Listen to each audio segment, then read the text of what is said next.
हताः सार्जुनेन रणेषु ये प्रवंशनेन निहताः सार्जुनेन रणेषु ये प्रवर्तयिष्यन्त्यसुरा स्ते त्वधर्मं यदाक्षितो धर्मदेवा तदा भक्ता अहं नारायणो मुनि जानीषे कौशले देशे भूमो हि सामगो द्विज मोनिशापां नृतां प्राप्तां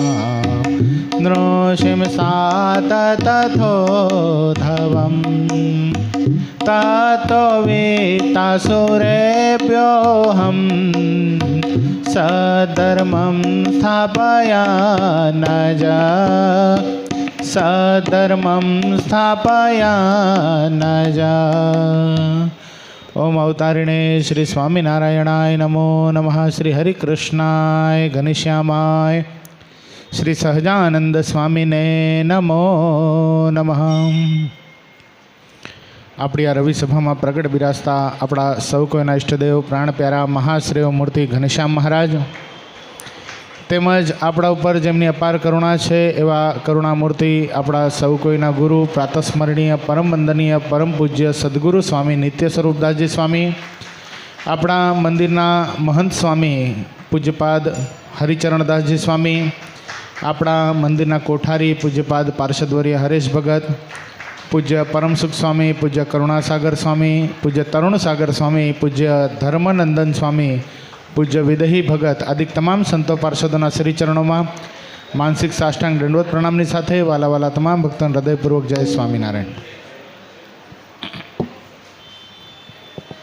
एकादशीनो पवित्र दिवस एमांय पण आ एकादशीનું नाम शुं छे? मोक्षदा एकादशी। बहु महान आ पर्व है। एकादशीનું व्रत पण अतिशय महान है। आगळ आवता रहे ने पाछळना भक्तोने पछी नीचे बेसवुं पड़े गादी वगर, एटले आज आगळनी लाइन खाली राखवानी जे रीति ने परंपरा जे राखी दीधी छे ने मेहरबानी करीने बंद कर देजो। आ पेली लाइन खाली राखवानी ज नहीं। शा माटे राखो छो ने कोण कही गयुं ई ज मने हजी समजातुं नथी। आ परंपरा पड़ी क्यांथी? पेली लाइन खाचो राखवानो, पाछळ बेसवानुं, पाछळ पछी गादी होय नहीं, बिचारा बधा नीचे बेसे। सत्संग में जे भजन करे ने मोटो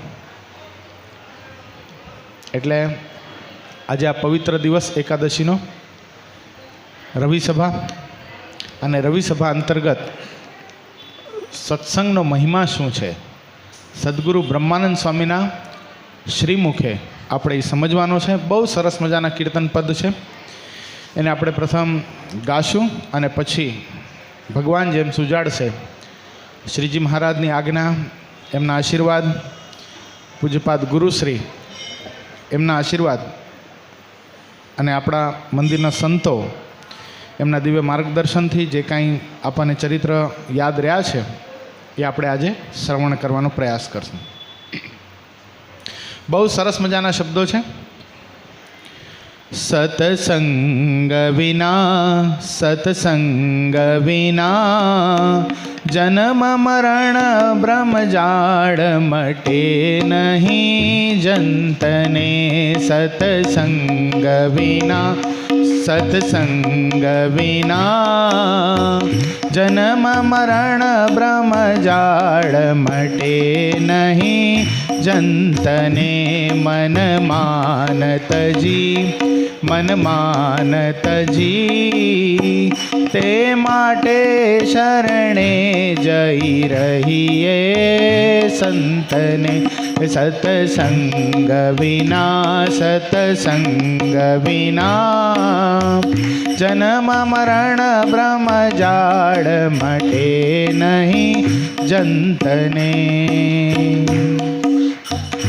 जो 68 तीरथ फरी आवे जो 68 तीरथ फरी आवे नित्य निगम विधि करी करी नावे नित्य निगम विधि करी करी नावे तेनु जीवपणु के दिन जावे तेनु जीवपणु के दिन जावे सतसंग विना जन्म मरण ब्रह्म जाड़ मटे नहीं जंतने सतसंग विना जन्म मरण ब्रह्म जाड़ मटे नहीं जंतने तेना चितने बमणो फेर चढ़े तेना चितने बमणो फेर चढ़े जो इंडा पिंगला खबर जड़े जो इंडा पिंगलानी खबर पड़े करी आग्रह तेनी केड़े पड़े करी आग्रह तेनी केड़े पड़े तेना चितने बमणो फेर चढ़े तेना चितने बमणो फेर चढ़े सतसंग बिना जन्म मरण ब्रह्म जाड़ मटे नहीं जंतने सतसंग बिना जन्म मरण ब्रह्म जाड़ मटे नहीं जंतने कोई वास करे जईने काशी कोई वास करे जईने काशी कोई अन्न न खाए रहे छे उपवासी कोई अन्न न खाए रहे उपवासी ए मननी छे सर्वे हासी ए मननी छे सर्वे हासी सतसंग बिना जन्म मरण ब्रह्म जाड़ मटे नहीं जंतने जो फिरता संत समाज मले जो फिरता संत समाज मले तो सुखे मननी भ्रांति टड़े तो सुखे मननी भ्रांति टड़े कहे ब्रह्मानंद संत माही बड़े कहे ब्रह्मानंद संत माही बड़े सतसंग बिना जन्म मरण ब्रह्म जाति मड़े नहीं जंतने सतसंग बिना जन्म मरण ब्रह्म जाड़ मटे नहीं जंतने जन्म मरण ब्रह्म जाड़ मटे नहीं जंतने जोरदार ताली નથી હેમાંગને વધાવો બહુ સરસ વગાડ્યું કલ્પના નહોતી કે આ કંઈ અમે નક્કી કરીને નહોતા આવ્યા હજી અહીંયા આવ્યો ને એના પછી આ કીર્તન નક્કી કર્યું ગૂગલમાંથી શોધ્યું અને પ્રશાંતભાઈ પાસે પ્રિન્ટ કઢાવી અને તરત એને ત્યાં દાદરા ઉપર તો સંભળાવ્યું ભાઈ આવી રીતે તારે વગાડવાનું છે આ કાંઈ સંગીત અમે બેસાડ્યું નહોતું તોય પણ ઠાકોરજીની કૃપા થાય ને તો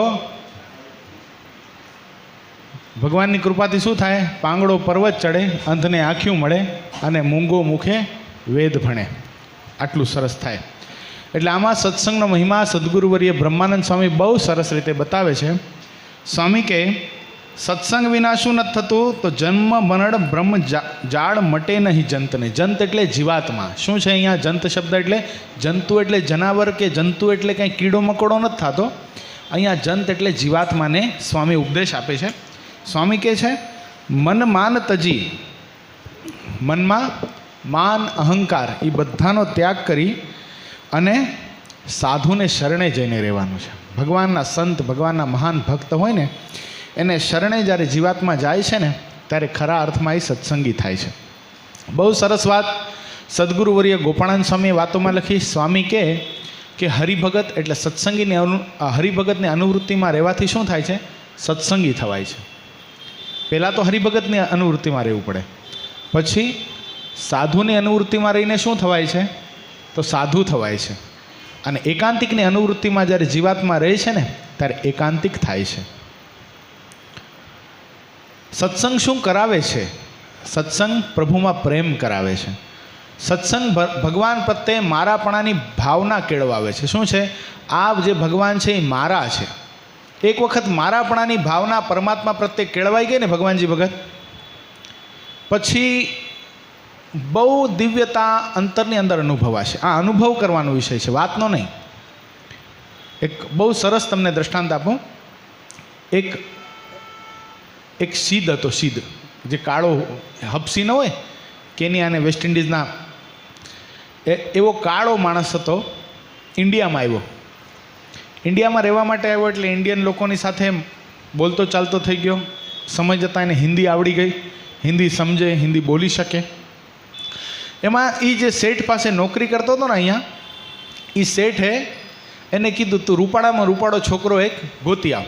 હવે ભારત વર્ષ એટલે કેટલી સંસ્કૃતિ, કેટલી જ્ઞાતિઓ, કેટલી બધી ભાષાઓ,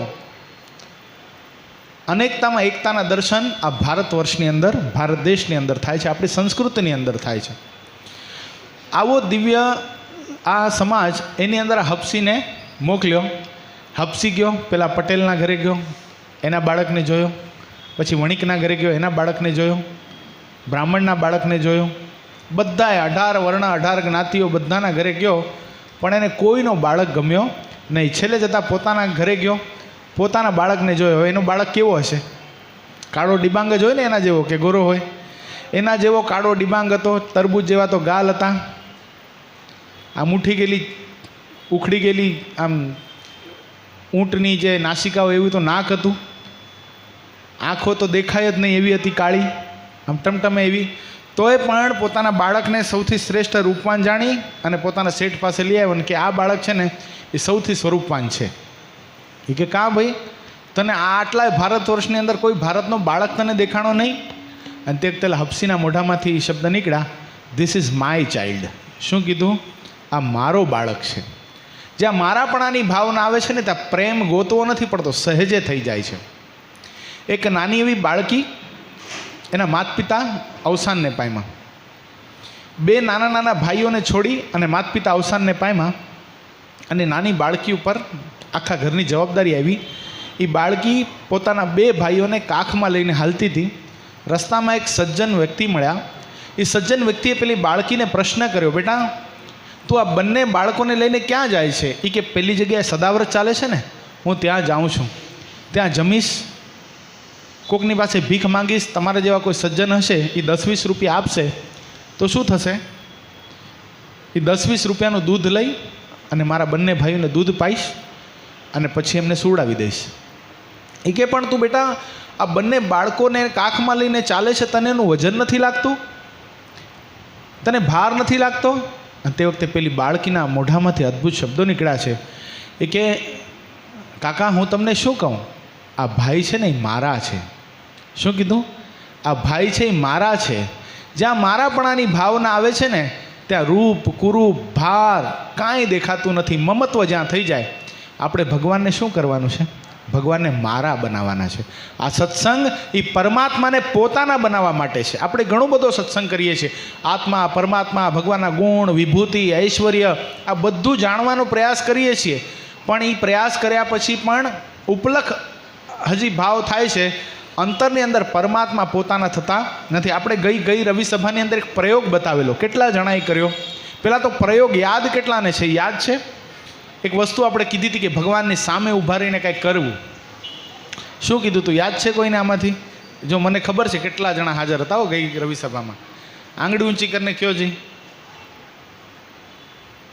છે ને આપણું આમ બારો બાર વયું જાય છે. સભામાંથી ઊભા થઈએ પછી આપણને એમ થાય બહુ સરસ કથા થઈ, બહુ સરસ કથા થઈ, પણ કથા થઈ શું? આ કંઈ મનોરંજનનો વિષય નથી, આ કંઈ ડાયરો થોડી છે કે આપણે બેઠા 2 કલાક સમય કાઢ્યો, રવિવાર છે, કાંઈ કામ નહોતું એટલે આવી ગયા, ઘડીક કથા વાર્તા થઈ, થોડીક વાર મજા આવી, આપણે એના વખાણ કરી નાખ્યા, નહીં બહુ સરસ કથા, બહુ સરસ કથા.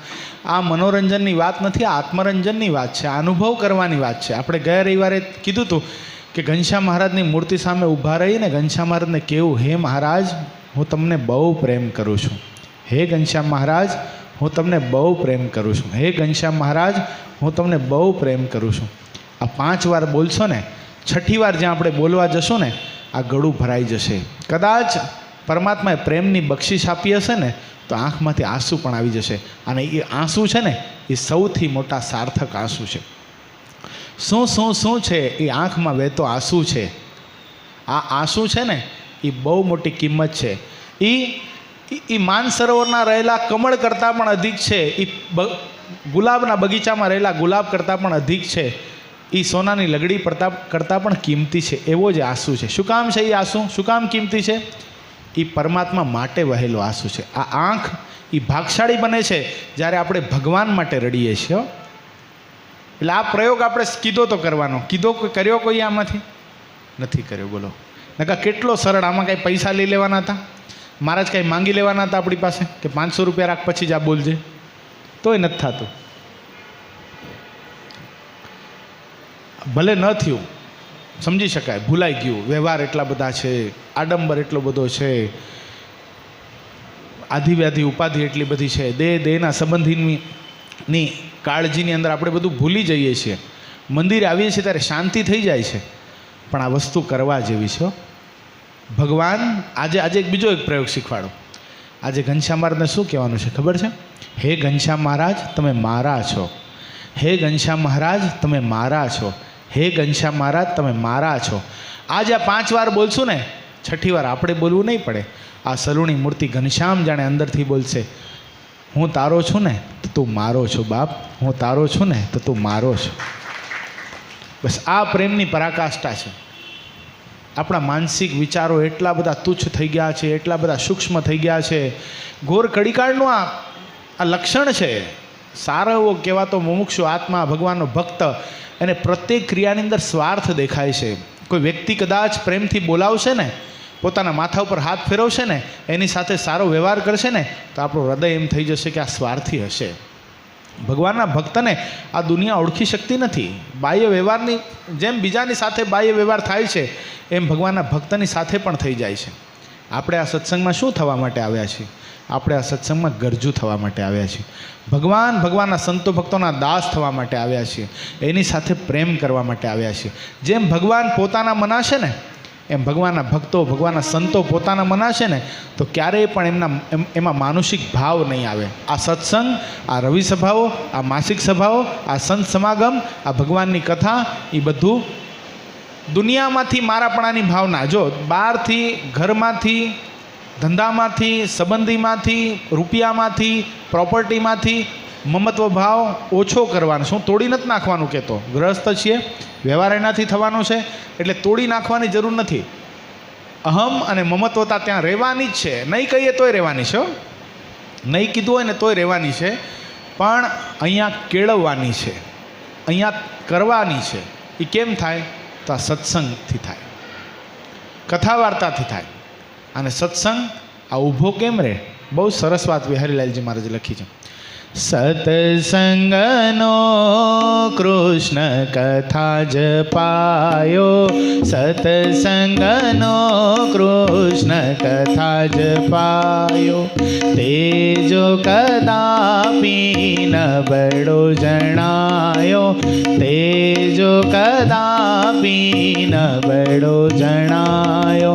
સત્સંગ રૂપી શુભ તો હવેલી, સત્સંગ રૂપી શુભ તો હવેલી, પડી જવાની ગણવી જવેલી, પડી જવાની ગણવી જવેલી. કેટલી સરસ વાત બતાવી ને. સત્સંગમાં આવ્યા પછી પણ સત્સંગનો પાયો શું છે? શું બતાવ્યું? શબ્દો પર ધ્યાન હશે તો ખબર પડી હશે. નકા સંગીતમાં ગયું, આંગળી ઊંચી કરીને કયો, સત્સંગનો પાયો શું બતાવ્યો આમાં? કયો યશ? ભગવાનની કથા, કૃષ્ણ કથા જ પાયો, સત્સંગનો કૃષ્ણ કથા જ પાયો. તેજો કદાપી નબળો જણાયો, સત્સંગ રૂપી શુભતો હવેલી, પડી જવાની ગણવી વહેલી. સત્સંગની અંદર આપણે આવી ગયા, બેસી ગયા, વાતો સાંભળી, સારું લાગ્યું, પણ આ સત્સંગને સતત ટકાવી રાખવા માટે આ કથા વાર્તા રૂપી ઔષધિ રોજ લેવી પડે. જેમ આ શરીરનો આહાર શું છે? અનાજ છે ને, અન્નથી શરીર પુષ્ટ થાય છે, એમ સત્સંગથી, પરમાત્માની કથાથી આત્માની પુષ્ટિ થાય છે. જો આત્માને સમૃદ્ધ બનાવવો હોય, આત્માને સદ્ધર બનાવવો હોય, તો એના માટે શું કરવું પડશે? હેમ સત્સંગ કરવો પડશે, કથા વાર્તા કરવી પડશે. સદગુરુ ગુણાતીતાનંદ સ્વામી વાતોમાં ક્યાં સુધી લખે કે વિરાટ નારાયણના રાત્રિ પ્રલય સુધી સત્સંગ કરો ને ત્યારે સત્સંગ થયો કહેવાય. વિરાટ નારાયણનો રાત્રિ પ્રલય એટલે વિરાટ નારાયણનો એક દિવસમાં કેટલા દિવસો જાય? એમ એક દિવસમાં 4 અબજ અને 32 કરોડ વર્ષ, એક રાત્રિમાં 4 અબજ અને 32 કરોડ વર્ષ, રાત્રિને દિવસ ભેગા કરો તો 8 અબજ અને 64 કરોડ વર્ષ એક દિવસ. હો, એક દિવસ વિરાટ નારાયણનો. એવો 30 દિવસનો મહિનો, 12 મહિનાનું વર્ષ, અને એવો 100 વર્ષ સુધી એક વિરાટ બ્રહ્મા રહે. એવા 100 વિરાટ બ્રહ્મા જ્યારે આ ઉદય થાય, નાશ પામે, ત્યારે રાત્રિ પ્રલય થયો કહેવાય. એ પ્રલય સુધી જ્યારે સત્સંગ કરશું ત્યારે આપણી કસર ટળશે. આ તો સવારે આવ્યા તો હું સાંજે નહીં આવું, પગ ઠેરાવીએ ભાઈ, હું સવારે આવી ગયો. કેમ જાણે અહીંયા સવારે આવી ગયા તો સાંજે આવશો તો કાંઈ તમારી પાસે ફાઇન લઈ લેવામાં આવશે? 2 ટાઈમ આવ્યો જ કેમ તું? 2 ટાઈમ મંદિરના પંખા વપરાણા જ કેમ તારાથી? ટ્યુબલાઇટ નીચે બેઠો જ કેમ ભાઈ? ઘનશ્યામ આરને તે નિરખ્યા જ કેમ બીજી વાર? હાલાલાલ બીજી ટાઈમના 500 રૂપિયા આપી દે. શું કામ નથી થતું આ ભાવ? શું કામ નથી થતો? ફ્રીની કોઈ વેલ્યુ હોતી નથી. મફત જે મળે છે ને એની કોઈ વેલ્યુ હોતી નથી. હું તમને કહું, ખરેખર કહું, મોટિવેશનલ સ્પીકર લોકો છે ને, 2,500-3,000 રૂપિયાની ટિકિટો રાખે ને ત્યાં હોંશે હોંશે જાય. હોંશે હોંશે જાય, અંધારાની અંદર બેઠા હોય, અને ઓલો ભાઈ આમ કાનમાં માઇક લગાડીને જે બોલે, જે મન ફાવે એમ બોલતો હોય, તો એની વાત ઉપર તાળી પાડતા હોય. શું કામ ભાઈ? 2,500-3,000 રૂપિયા ખર્ચ્યા છે. પણ એ જ વસ્તુ એ વ્યક્તિ, સમજો, બહુ સમજાજે વાત, હું મારો નિજ અનુભવ કહું ને, એ જ વ્યક્તિ છે અને એ જ વાત મફતમાં કરે છે ને તો કોઈ જશે નહીં. શું કામ? મફતની કોઈ કિંમત નથી, વેલ્યુ નથી. મંદિરની અંદર આવવાની ટિકિટ રાખતા હોય તો યજ્ઞેશભાઈ એમાંય ડિસ્કાઉન્ટ આપ્યો હોય કે આખા વર્ષના પૈસા કોઈ ભર દે ને એને સાંજે ફ્રી આવવા મળશે, તો લાઈન થાય. બોલો, હકીકત કહીએ, ફ્રીની કોઈ વેલ્યુ નથી. દુનિયા વેલ્યુ સમજતી નથી, પણ પરમાત્મા છે ને એણે મોલ રાખ્યો નથી. એ ભગવાનના ભક્તોનો મોલ કરે છે. ભગવાન પોતાના ભક્તોની કિંમત કરે છે. એને ખબર છે મારા ભક્તોની શું વેલ્યુ છે, પણ આપણે ખબર નથી પડતી કે ભગવાનની શું વેલ્યુ છે, ભગવાનના સંતની શું કિંમત છે, ભગવાનના ભક્તની શું કિંમત છે. બહુ સરસ એક રૂપક છે. જોકે મેં એક ઠેકાણે વ્યાખ્યાનમાં જ મારા કીધું હતું. એક છે ને, એક જૂનાગઢના નગર શેઠના ઘરે એક ઝાડુ વાળવાવાળી, કામ કરવાવાળી, એ ઝાડુ વાળતી હતી. એ નગર શેઠ એટલે હીરાનો વેપારી હતો. બહુ સમજાજો બાપુ ગજરાતસિંહ, તમારા માટે તો બહુ તમને કામ લાગે એવું છે ક્યાંક કહેવા માટે. એટલે એ ઝાડુ વાળતી હતી. એમાં એ નગર શેઠ હીરાનો વેપારી હતો. એમાં એના મનમાં એવો સંકલ્પ થયો કે આમાં જો હીરો મને પ્રાપ્ત થઈ જાય ને, નગર શેઠ પાસે તો કેટલા બધા પૈસા છે, કરોડો રૂપિયા છે, એક જો હીરો મને પ્રાપ્ત થઈ જાય ને તો મારું દારદર નીકળી જાય, દરિદ્રતા નીકળી જાય, અને મને જે આ ઝાડુ અને પર લોકોના કામ કરવા પડે છે ને એમાંથી મને છુટકારો મળી જાય. બસ હું શાંતિથી મારું ગુજરાન ચલાવી શકું, ભગવાનની આરાધના કરી શકું, અને મારા પરિવારની સાથે સમય વ્યતીત કરી શકું, મારા બાળકોને હું મોટા કરી શકું. આટલો જ આ વિચાર થયો ને, ખબર નહીં ઠાકોરજીની ઈચ્છા, એના પગમાં કંઈક ખૂચ્યું.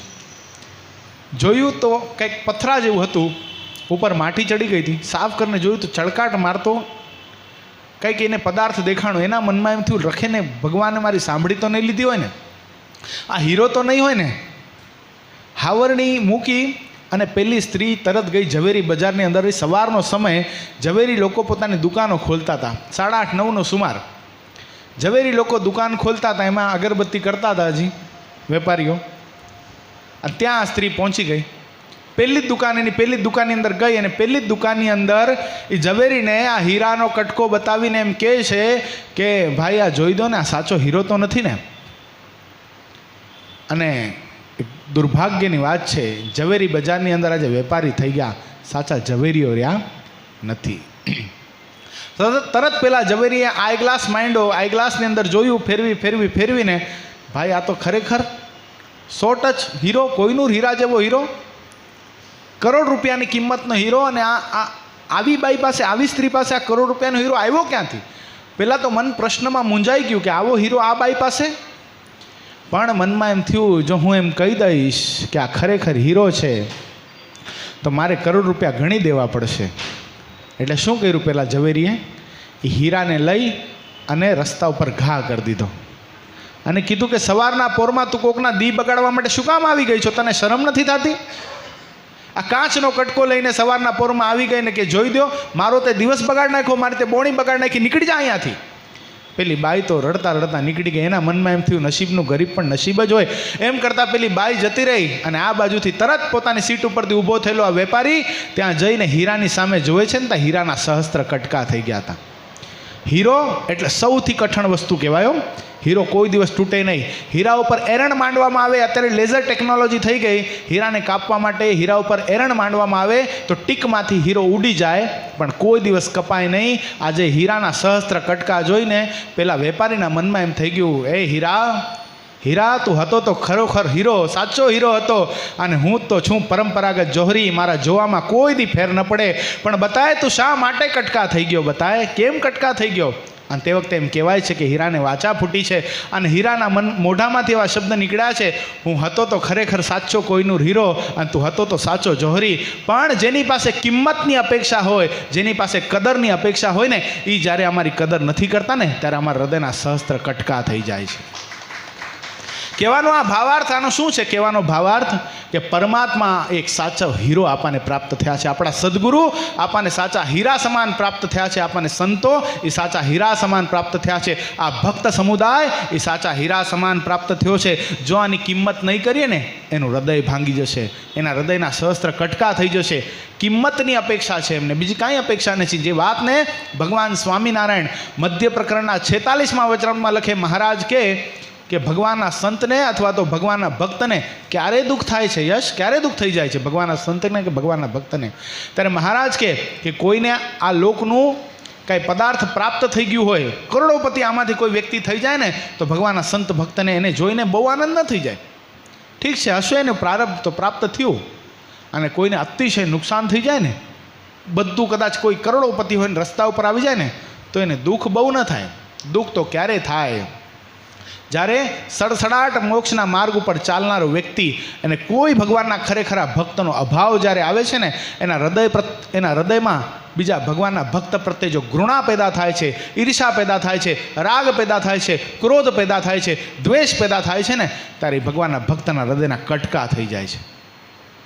એટલે આ કથા છે, આ સત્સંગ છે, આપણને ભગવાનના ભક્તની કિંમત કરતાં શીખવાડે છે. બસ ભગવાનની કિંમત કરતાં શીખવાડે છે. અને અનાદિકાળથી જ્યારથી આ જીવાત્મા છે ત્યારથી આપણે તો ભગવાનને કદાચ કહી શકશું કે નહીં. આ વખતે રવિવારે પ્રયોગ આપ્યો, ગયા રવિવારે પ્રયોગ આપણે કદાચ ભગવાનને તમે મારા છો કહી શકશું કે નહીં, પણ અનાદિકાળથી આ પરમાત્મા આ જીવને તું મારો છો બાપ, તું મારો છો એમ કહેતા જ આવે છે, કહેતા જ. કોઈ દી ભગવાન થાક્યા નથી મારો કહેતા. તમે શિક્ષાપત્રીનો શ્લોક ખોલો, એક એક શ્લોકની અંદર મારો આશ્રિત, મારો આશ્રિત, મારો આશ્રિત, મારો આશ્રિત એમ કે. ભગવાન સ્વામિનારાયણ મધ્ય પ્રકરણના 45મા વચનામૃતમાં કે તમે મારા કહેવાઓ છો. શું? તમે બધા સાધુ, સાંખ્યોગી, કર્મયોગી, સત્સંગી ભાઈ બધા મારા કહેવાઓ છો. માટે મારે તમારામાં તલ માત્ર કસર રહેવા દેવી નથી, તલ માત્ર કસર રહેવા દેવી નથી. આજે ભગવાન આપણને પોતાના કહેવા તૈયાર છે, પણ આપણે ભગવાનને કહેવા પોતાના તૈયાર નથી. હજી આપણી જીભ ઉપડતી નથી. આપણા મનમાં એમ થાય છે આપણે નાટક તો નહીં કરતા હોય ને, નાટક જ કરીએ ને. નાટક શું કામ ન કરાય? હું તો કહું નાટક કરીએ. સારા થવાનું નાટક કરતાં કરતાં એક દિવસ સારા થઈ જવાશે. ભક્ત થવાનું નાટક કરતાં કરતાં એક દિવસ ભક્ત થઈ જવાશે. નથી ઘણીવાર ઘણા છોકરાઓ બાળપણની અંદર જોતો કે અમિતાભ બચ્ચનની મૂવી આવે ને, તો એ અમિતાભ બચ્ચન કે રજનીકાંત કે આમ ચશ્મા પહેરે ને, તો એ લોકો એમ પહેરતા. આમ મેં જોયું, આમ કરીને જે રજનીકાંત જે સિગરેટ મોઢામાં નાખતો ને, એમ જે બાલ્ય અવસ્થામાં જે છોકરાઓ માચિસની કાંડી નાખતા ને, આજે ખરેખર સિગરેટ પીતા થઈ ગયા. બોલો શું કામ થઈ ગયા? એક મૂવીના એક્ટરની એક્ટિંગ કરતાં કરતાં જો એના જેવા થઈ જવાય છે તો ખરેખર આ ભગવાનના ભક્તની એક્ટિંગ કરતાં કરતાં ભક્ત શું કામ ન થઈ જવાય? બાપ, થઈ જ જવાય. એક્ટિંગ કરો, હું તો કહીએ આપણે બધા એક્ટિંગ નાટક જ કરીએ, સારા થવાનું નાટક કરીએ. કોઈક દિવસ સારા તો થઈ જવાશે, આપણને ખબર તો પડશે સારા થવાય કેમ. એટલે ખરેખર આ સત્સંગ એવો છે, આ પરમાત્મા એવા છે જે ભક્તને પોતાના બનાવી લે છે. આજે મને એક બહુ સરસ મજાનું ચરિત્ર ગણેશ શેઠનું કેવું છે. ક્યાં ગામના હતા ગણેશ શેઠ? કોને ખબર છે? દિનેશ ભગત કેવું છે ગણેશ શેઠ ક્યાંના હતા? નથી ખબર? હેમાંગ નહીં ખબર? કોઈને નહીં ખબર? કયો દેવાંગ ભગત? ઉના ગામના હતા. ક્યાંના હતા? ઉના ગામના હતા. અને ગણેશ શેઠ એક વખત ભગવાનના દર્શન કરવા માટે ગઢપુર પધાર્યા. મહારાજના દર્શન કરવા માટે ગણેશ શેઠ ગઢપુર પધાર્યા. મહારાજ ભવ્ય મોટી સભા ભરને બેઠા છે. ધર્મ, જ્ઞાન, વૈરાગ્ય, ભક્તિની વાતો થાય છે. એ 3 છોગલાવાળી પાગના ધરતલ ભગવાન શ્રીહરિ એની સામે ચંદ્ર જેમ ચકોર મીટ માંડીને નિહાળતું હોય એમ આજે સંતો હરિભક્તો મહારાજને નિહાળી રહ્યા છે. અને મહારાજ ગણેશ શેઠના સંકલ્પને જાણી અને ગણેશ શેઠને કહે છે, ગણેશ શેઠ, વ્યવહારે સુખી તો તમે બહુ છો, મને ખબર છે, પણ કંઈ જરૂર છે? ગણેશ શેઠે મંદ હાસ્ય કર્યું, કૃપાનાથ, તન કી જાણે મન કી જાણે, જાણે ચિત્ત કી ચોરી, આપથી શું અજાણ છે? બધી આપને ખબર છે, મને શું જોઈએ છે, મારે શું કરવું છે, બધી જ ખબર છે, બોલો. તે વખતે ગણેશ શેઠ મહારાજને કે, મહારાજ તમને ખબર છે ધન સંપત્તિની કાંઈ ખોટ નથી, પણ શેર માટેની ખોટ છે. મહારાજ, સંતાન નથી. તે વખતે શ્રીજી મહારાજ બોલ્યા છે, સંતાન કેવી આપું? જીવે એવી આપું કે મરી જાય એવી આપું? અરે મહારાજ કે એક ને એક દિવસ તો બધાને મરવાનું છે. ગણેશ શેઠ મહારાજને કે, મહારાજ જીવે એવી આપું કે મરી જાય એવી આપું? કાયમ માટે જીવે એવી આપું એટલે શું કંઈ સમજો નહીં. ગણેશ શેઠના મનમાં એમ કે ઉપરીચર વસુનો દીકરો થયો તો એક બાલ્ય અવસ્થામાં જન્મતાની સાથે અડધો કલાક રહ્યો ને મરી ગયો, એવું સંતાન આપવાની વાત કરે છે મહારાજ? એવું આપો તોય ચાલશે મહારાજ, પણ તમારું કૃપા પ્રસાદ સમજીને લઈશ, એવું આપશો તોય ચાલશે. મહારાજ કે, નહીં ગણેશ શેઠ, અમને એવું સંતાન તમને આપવું છે જે કાયમને માટે જીવે, સદૈવને માટે એનું નામ અમર થઈ જાય એવું સંતાન તમને આપવું છે. મૂળજી બ્રહ્મચારીને મહારાજે કીધું, મૂળજી બ્રહ્મચારી, અમારા જે પૂજવાના લાલજી છે, જે સંતો ઠાકોરજી રાખે ને એવા ઠાકોરજી છે, એ તમે લઈ આવો અને ગણેશ શેઠને આપો. મહારાજે પોતાના હાથે ગણેશ શેઠને એ લાલજી આપ્યા અને ગણેશ શેઠને કીધું કે હવે આજથી આ લાલજી તમારા દીકરા, આની પાછળ ગણેશ લાલજી શેઠ એવું નામ લાગશે અને તમારી બધી સ્થાવર જંગમ મિલકત તમે આ લાલજીના નામે કરજો. વિચાર કરો, હવે એ આમ તો શું છે, પંચધાતુના ભગવાન છે, એ કાંઈ મોટા થવાના છે, એ કાંઈ વહીવટ કરવા જવાના છે, પણ ભગવાનના વચને ગણેશ શેઠે પોતાની સ્થાવર જંગમ મિલકત તરત જ ગુમાસ્તાને બોલાવી અને તરત જ સ્ટેમ્પ પેપર ઉપર બધું લખી નાખ્યું. તે વખતે 40,000 રાડ હતા. કેટલા? ગણેશ શેઠ પાસે 40,000 રાડ. એક રાડ એટલે 2.5 રૂપિયાનો રાડ થતો તે વખતે. કેટલા રૂપિયા થયા? 10 લાખ થયા ને? 10 લાખ રૂપિયા આજની સ્થિતિ પ્રમાણે ગણો તો કરોડોમાં જાય આંકડો. એટલી બધી સંપત્તિ ગણેશ શેઠ પાસે હતી, કેટલી બધી દુકાનો હતી, કેટલી બધી પ્રોપર્ટી હતી, ગુડવિલ હતું, ધંધો ચાલતો હતો. બધું કોના નામે કર્યું? લાલજી મહારાજના, પોતાના લાલજીના નામે બધું કરી નાખ્યું. એટલું જ નહીં, પછી મહારાજ કહે છો, શાબાશ ગણેશ શેઠ, તમારું નિષ્પૃહીપણું અમે જોઈ લીધું. ગણેશ શેઠ, હવે એક કામ કરો, આ લાલજી કાંઈ કામ કરવા જશે નહીં, નોકરી આવશે નહીં, તમારી દુકાને તમારો થડો સંભાળશે ને, એ તો બધું તમારે જ કરવું પડશે. માટે આ બધું લાલજીનું, પણ તમે એ મિલકતના ટ્રસ્ટી. શું? તમે એ મિલકતના ટ્રસ્ટી, વ્યવહાર તમારે કરવાનો. મિલકત કોની બધી? એ લાલજીની. આવા ગણેશ શેઠ એણે ભગવાનના વચને પોતે એવો વહીવટ કર્યો, બધું જ સમર્પિત કર્યા પછી પણ બધું ગણેશ શેઠનું જ રહ્યું. એટલું જ નહીં, ગણેશ શેઠનું રહ્યા પછી ગણેશ શેઠનો જ્યારે અંતિમ અવસ્થા આવી ત્યારે ગણેશ શેઠે બધું જ આ ઉનાની અંદર પોતાના મંદિરમાં દાન કરી દીધું. એટલે તો ગણેશ લાલજી કહેવાના. આજે પણ ગણેશ લાલજીની પેઢી ચાલે છે. બોલો, આજે પણ ચાલે છે ઉનાની અંદર ગણેશ લાલજીની પેઢી ચાલે છે. પણ ગણેશ શેઠના જીવનની અંદર 3 સંકલ્પ હતા. એક તો મારો અંતકાળ જ્યારે આવે ને એના 10 દિવસ પહેલાં મને શ્રીજી મહારાજ કહી જાય કે ગણેશ હવે 10 દિવસ પછી તારો અંતકાળ છે. બીજા નંબરમાં બીજી એવી ઈચ્છા હતી કે મારો દેહ ગઢપુરની અંદર પડે. ત્રીજી એવી ઈચ્છા હતી કે મારો દેહ પડે એની પહેલાં હું બધાએ સંતો હરિભક્તો ગામડેથી બધાને ભેગા કરું, બધાને રસોઈ આપું, બધાને જમાડું અને પછી ભગવાનના ધામમાં આ જાઉં. આ 3 સંકલ્પ ગણેશ શેઠે કરેલા. 3 સંકલ્પને અંતે ગણેશ શેઠના મનમાં એમ થઈ ગયું કે હવે કેમ મહારાજ મારું શરીર તો બરાબર છે, પણ મહારાજ મને લેવા કેમ નહીં આવતા હોય? મહારાજને શું મારામાં પ્રેમ નહીં હોય? હવે કેટલો સમય સુધી આ લોકમાં મારે રહેવું છે? બસ મારે હવે ભગવાનના ધામમાં જવું છે. આવો સંકલ્પ કરી અને ગણેશ શેઠ ભગવાનને પૂછવા નીકળ્યા. ચાલો હું ગઢપુર જતો આવું, મહારાજને પૂછતો આવું. અને ગઢપુર જ્યાં ગણેશ શેઠ જાય છે ત્યાં દશમને દિવસે મહારાજે આ લોકમાંથી વિદાય લીધી હતી અને એકાદશીના દિવસે ગણેશ શેઠ પહોંચ્યા. એકાદશીના દિવસે ગણેશ શેઠ પહોંચ્યા અને સમાચાર મળ્યા કે મહારાજે આ લોકમાંથી વિદાય લીધી છે. ગણેશ શેઠ અતિશય રડ્યા છે. ગોપીનાથજી મહારાજની મૂર્તિની સામે ઊભા રહીને ગણેશ શેઠ માથા પછાડીને રડે છે કે હે કૃપાનાથ, મારો શું ગુનો, મારો શું વાંક? અંતકાળે પણ તમે આ લોકમાંથી વિદાય લેવાના હતા તોય પણ તમે મને દર્શન ના આપ્યા. શું એટલો બધો પાપી છો? એટલો બધો ખરાબ છું? મને તમે દર્શન કેમ ના આપ્યા? બહુ રુદન કર્યા. મુક્તાનંદ સ્વામી આ વસ્તુ જોઈ ગયા. મુક્તાનંદ સ્વામી આ ગણેશ શેઠની સ્થિતિ જોઈ અને મુક્તાનંદ સ્વામીથી રહેવાનું નહીં.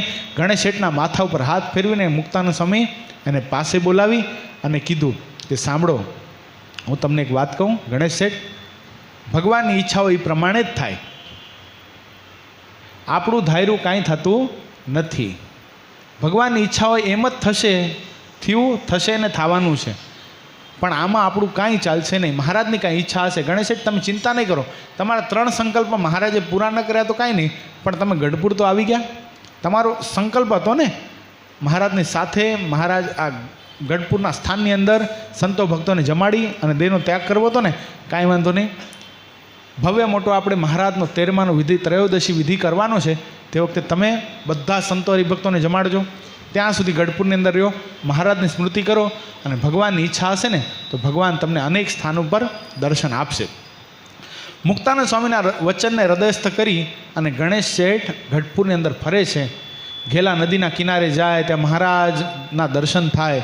મહારાજ સંતોની સાથે હરિભક્તોની સાથે સ્નાન વિધિ કરતા હોય અને ધૂપકો મારતા હોય અને મહારાજના દર્શન થાય. ગણેશ શેઠના આંખમાં આંસુ આવી જાય. મારો વાલીડો કેવી સરસ મજાની લીલા કરે છે. બેઠક સ્થાને જાય, લક્ષ્મીવાડીએ જાય, ત્યાં બેઠક સ્થાનની અંદર મહારાજના દર્શન થાય. મહારાજ ભવ્ય મોટી સભા કરીને બિરાજમાન હોય. મહારાજ ધર્મ જ્ઞાન વૈરાગ્ય ભક્તિની વાતો કરતા હોય. દાદા ખાચરના દરબારમાં લીમડાના વૃક્ષ નીચે ઊભા રહી અને ગણેશ શેઠ માળા ફેરવે. ત્યાં મહારાજ વચનામૃતના પિયુષોના પાન ભગવાનના ભક્તોને કરાવતા હોય, ભગવાનના સંતોને કરાવતા હોય. આવા દર્શન થયા. હૃદયમાં શાંતિ થવા લાગી. અને ભગવાનના ચરિત્ર છે ને એ જ શાંતિ કરવાનું સ્થાન છે. બહુ અંતર ઉદ્વિગ્ન થઈ ગયું હોય, થાકી ગયા હોય, કંટાળી ગયા હોય ને, ત્યારે બીજું કાંઈ નહીં કરવાનું. માળા ફેરવશો તો માળામાં ચિત્ત ચોંટશે નહીં. જે સ્થિતિમાં ઉદ્વિગ્ન હશો ને સ્થિતિની યાદ આવવા લાગશે. એના કરતાં ભગવાનના ચરિત્રની અંદર મન પોતાનું જોડી દેવાનું થાય. ભગવાનના ચરિત્રને જ્યાં સંભાળીએ ને ત્યાં અંતર શાંત થઈ જાય. ગણેશ શેઠ તો મનમાં વિચારે છે કે ભગવાનની સ્મૃતિ અંતરમાં કેટલી સરસ મજાની રહે છે અને ભગવાનને હૃદયથી પ્રાર્થના કરે છે. રહે સ્મૃતિ અંતરમાં તમારી, રહે સ્મૃતિ અંતરમાં તમારી, અખંડ ઈચ્છા ઉદય ધારી, અખંડ ઈચ્છા ઉદય ધારી, ચરિત્ર ચાહે ઉચરું તમારા, ચરિત્ર ચાહે ઉચરું તમારા, સદા હરો સંકટ તો અમારા, સદા હરો સંકટ તો અમારા. ગણેશ શેઠના મનમાં એમ થઈ ગયું, આહા હા, કેવા પરમાત્મા, એની સલુણી મૂર્તિ, એના દર્શન કરીએ, આનંદ આનંદ હૃદયમાં ચાલુ. જાણે ભગવાન ગયા જ નથી અને જ્યાં જ્યાં જાય ત્યાં ગણેશ શેઠના માથા ઉપર ભગવાન હાથ ફેરવે છે. ગણેશ શેઠને કહે છે, ગણેશ શેઠ ચિંતા નહીં કરો, અમને તમારા માધ્યમથી હજી ઘણો સત્સંગ કરાવો છે, માટે અમે તમને રાખીને ગયા છીએ. હજી તમે માનો છો તમારી આવરદા પૂર્ણ થઈ, તમને સત્સંગમાં કાંઈ કાર્ય નથી કરવાનું? અરે હજી તો ઘણા બધા કાર્ય કરવાના. શું કામ એમ માનો છો કે અમે સત્સંગમાંથી જતા રહ્યા છીએ? ગણેશ શેઠ, અમે પ્રગટ અને પ્રગટ જ છીએ સત્સંગની અંદર. અને તે વખતે ભગવાન પ્રગટ હતા ને આજે નથી એમ નથી. ભગવાન આ સૂર્યચંદ્ર તપશે એમ નહીં, આનંદકોટી બ્રહ્માંડો રહેશે ત્યાં સુધી નહીં, પણ જ્યાં સુધી આ જીવાત્મા છે ત્યાં સુધી ભગવાન એના હૈયામાં પ્રગટ અને પ્રગટ જ છે. ખાલી સંભાળવાની તાકાત જોઈએ છે. શું? ભગવાનને યાદ કરવાની તાકાત જોઈએ છે. આપણે શું ખોઈ બેઠા છીએ? ભગવાનને યાદ કરવાની તાકાત ખોઈ બેઠા છીએ. આ જીવાત્મા બહુ શક્તિયુક્ત, ભગવાને એને 1000% શક્તિની સાથે આ પૃથ્વી પર મોકલ્યો છે. પણ શક્તિનો ઉપયોગ કેટલો કરીએ છીએ આપણે? કોને ખબર છે? સાયન્ટિફિક રીતે કયો બાપુ? કેટલી? હા, એ જ મેં કીધું, 79 નહીં, 0.79.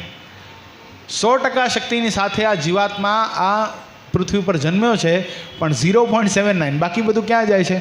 આળસ, પ્રમાદ, ફેસબુક, વોટ્સએપ, ઇન્સ્ટાગ્રામ, સ્નેપચેટ, આની અંદર જતું રહે છે. સમય આપણે ત્યાં વિતાવીએ છીએ જ્યાં ભગવાનને યાદ કરવા છે. હા, 100% સારી વાત છે. અત્યારે આધુનિક ઉપકરણો વાપરો, નો ડાઉટ, પણ 6 ધામના નિત્ય દર્શન કરો. આમાંથી એવા કેટલા રોજ 6 ધામના દર્શન કરતા હોય? નીકળી ગયા ને બાર. નકા શક્ય નથી. શું 6 ધામ જે શ્રીજી મહારાજના બંધાવેલા 6 ધામના નિત્ય દર્શન આપણે ન કરી શકીએ? કરી જ શકીએ, નથી કરતા. શું કામ? ટાઈમ નથી. મેક્સ મુલર છીએ આપણે? વોરેન બફેટ છીએ? શું છીએ? નહીં, પણ નથી કરતા. સહેજ છે. બોલો, એટલું સરળ છે ને આ મીડિયા યુગની અંદર પરમાત્માના દર્શન કરવા, બધા તીર્થોના દર્શન કરવા એકદમ સરળ છે, પણ આપણાથી થતું નથી. એટલે કહેવાનો આશય, આ સત્સંગ શું કરાવે છે? આપણને ભગવાન પ્રત્યે નજીક લઈ જાય છે. ગણેશ શેઠના મનમાં એમ થઈ ગયું, બસ હવે તો ભગવાનની ઈચ્છા એ જ આપણું પ્રારબ્ધ. જે વાતને મહારાજે વચનામૃતમાં પણ લખી. મહારાજ કે ભગવાનનો ભક્ત કોઈ દિવસ એમ ન માને કે ભગવાનની ઈચ્છા વિના હું જીવું છું. બસ એટલો જ સમજે કે ભગવાન મને જે સ્થિતિમાં રાખતા હશે ને એ એની ઈચ્છા હશે. ભગવાન કદાચ અબજોપતિ કરોડોપતિ બનાવે તો એની ઈચ્છા. ભગવાન કદાચ બધું લઈ લે તો એની ઈચ્છા. ભગવાન કદાચ સત્સંગમાં બહુ પ્રતિષ્ઠિત બનાવે તો એની ઈચ્છા. ભગવાન કદાચ ભગવાનના ભક્તો સંતોની પાસે અપમાન કરાવે. આપણે આણંદજી સંગડિયાનું ચરિત્ર જોયું હતું. હડકુતરી કરાવ્યું હતું બિચારાને, તોય પણ આણંદજી સંગડિયાનું મોઢું શામળું નહોતું થયું. ભગવાનની ઈચ્છા એમ સમજીને જીવતા હતા, આનંદથી જીવતા હતા. એમ આ સત્સંગ એવો છે, એમાં ભગવાનની ઈચ્છા એ જ આપણું પ્રારબ્ધ. કેટલા વચનમાં કીધું છે? કોઈ નહીં? ટ્રાય તો મારો. દિનેશ ભગત ઘણી વાર ગઢસભાની અંદર આવી ગયું. આવ્યું કે નહીં? સાંભળ્યું તો છે ને? આ પ્રમાણ ગુરુએ આપેલું સાંભળ્યું તો છે ને? યશ ભગત કેવું છે? નથી કેવું? કોઈને નથી કેવું? દેવાંગ ભગતને નથી કેવું? અંત્ય પ્રકરણનું 13મું વચનામૃત. કેટલામું? હવે યાદ રહી જશે. ફિટ કરી દેવાનું. આમ જ વચનામૃત યાદ રહે. વચનામૃત કાંઈ યાદ રાખવાની કાંઈ બીજી કાંઈ ટ્રીક નથી. જેટલી વાર પ્રમાણ આપવામાં આવે ને એને હૃદયમાં કોતરી નાખો એટલે યાદ. આપણે એવું છે જ નહીં કે આ ભાઈ મોનોપોલી, આપણને યાદ રહ્યા તો બીજાને યાદ ન રાખ. આ બધાને આપવા જેવું છે. આ તો જેટલા યાદ રાખશે, જેટલા કરશે ને એ કર્યા જેવું છે. આ ગુરુનો સિદ્ધાંત છે. એટલે આવા ભગવાન એણે ગણેશ શેઠને આ લોકની અંદર રાખ્યા. સમય જતાં મુક્તાનંદ સ્વામીના વચન પ્રમાણે ગણેશ શેઠનો અંતકાળ આવ્યો ત્યારે મહારાજે દિવ્ય રૂપે ગણેશ શેઠને ફરીવાર ઉના જઈને દર્શન આપીને કીધું, ગણેશ શેઠ હવે તમારા દેહનો અંતકાળ છે, હવે તમે ગઢપુર જઈ અને રોકાવો. 10 દિવસ પહેલાં મહારાજે દર્શન આપીને કહી દીધું. અને 10 દિવસ બધાએ સંતોને પત્ર લખાવી આદિ આચાર્ય શ્રી રઘુવીરજી મહારાજને પણ ગઢપુરની અંદર તેડાવ્યા. અને ગણેશ શેઠે બધાએ સંતો, બધા હરિભક્તો બધાને રસોઈ આપી અને ખૂબ મોટો સમયો કર્યો. અને ગણેશ શેઠ ભગવાનનું સ્મરણ કરતાં કરતાં બધાને બોલીને ગયા કે આજે મને મહારાજ ધામમાં તેડી જવાના છે. અને ગણેશ શેઠ ખૂબ પ્રેમ ભાવથી મહારાજના ધામમાં ગયા. એટલે આ ક્યારે થાય? મન માન તજી, મનમાં માનનો સંકલ્પ ન થવા દે અને સંતોના શરણે જાય તો શું થાય છે? આ સત્સંગથી થાય છે. સત્સંગ વિના તો જન્મ મરણ કોઈ દી ટળતું નથી. પણ ગણેશ શેઠનું જન્મ મરણ જો ટળી ગયું હોય તો ગણેશ શેઠનું જન્મ મરણ એટલા માટે જ ટળ્યું કે બધો માનનો ત્યાગ કરી મુક્તાનંદ સ્વામીના વચનમાં સંપૂર્ણ એમને વિશ્વાસ આવી ગયો. એટલે શું થયું? જન્મ મન ટળી ગયું અને આજે ગણેશ શેઠ ક્યાં બેઠા છે? ભગવાન સ્વામિનારાયણના દિવ્ય ધામમાં બિરાજમાન છે. જો સરસ આગળ લખે, જો 68 તીરથ ફરી આવે, જો 68 તીરથ ફરી આવે, નિત્ય નિગમ વિધિ કરી કરી નાવે, નિત્ય નિગમ વિધિ કરી કરી નાવે, તેનું જીવપણું કે દિનવ જાવે, તેનું જીવપણું કે દિનવ જાવે, સત્સંગ વિના જન્મ મરણ બ્રહ્મ જાળ મટે નહીં જંતને, જન્મ મરણ બ્રહ્મ જાળ મટે નહીં જંતને. કેટલી સરસ વાત બતાવી. 68 તીરથ ફરી આવે, નિત્ય નિગમ વિધિ કરી કરીને આવે, મોટા મોટા તીર્થોની યાત્રા કરે. બહુ સરસ એક પ્રસંગ જો કે સત્સંગની અંદર સદગુરુ ગુણાતીતાનંદ સ્વામીના જીવનની અંદર બન્યો.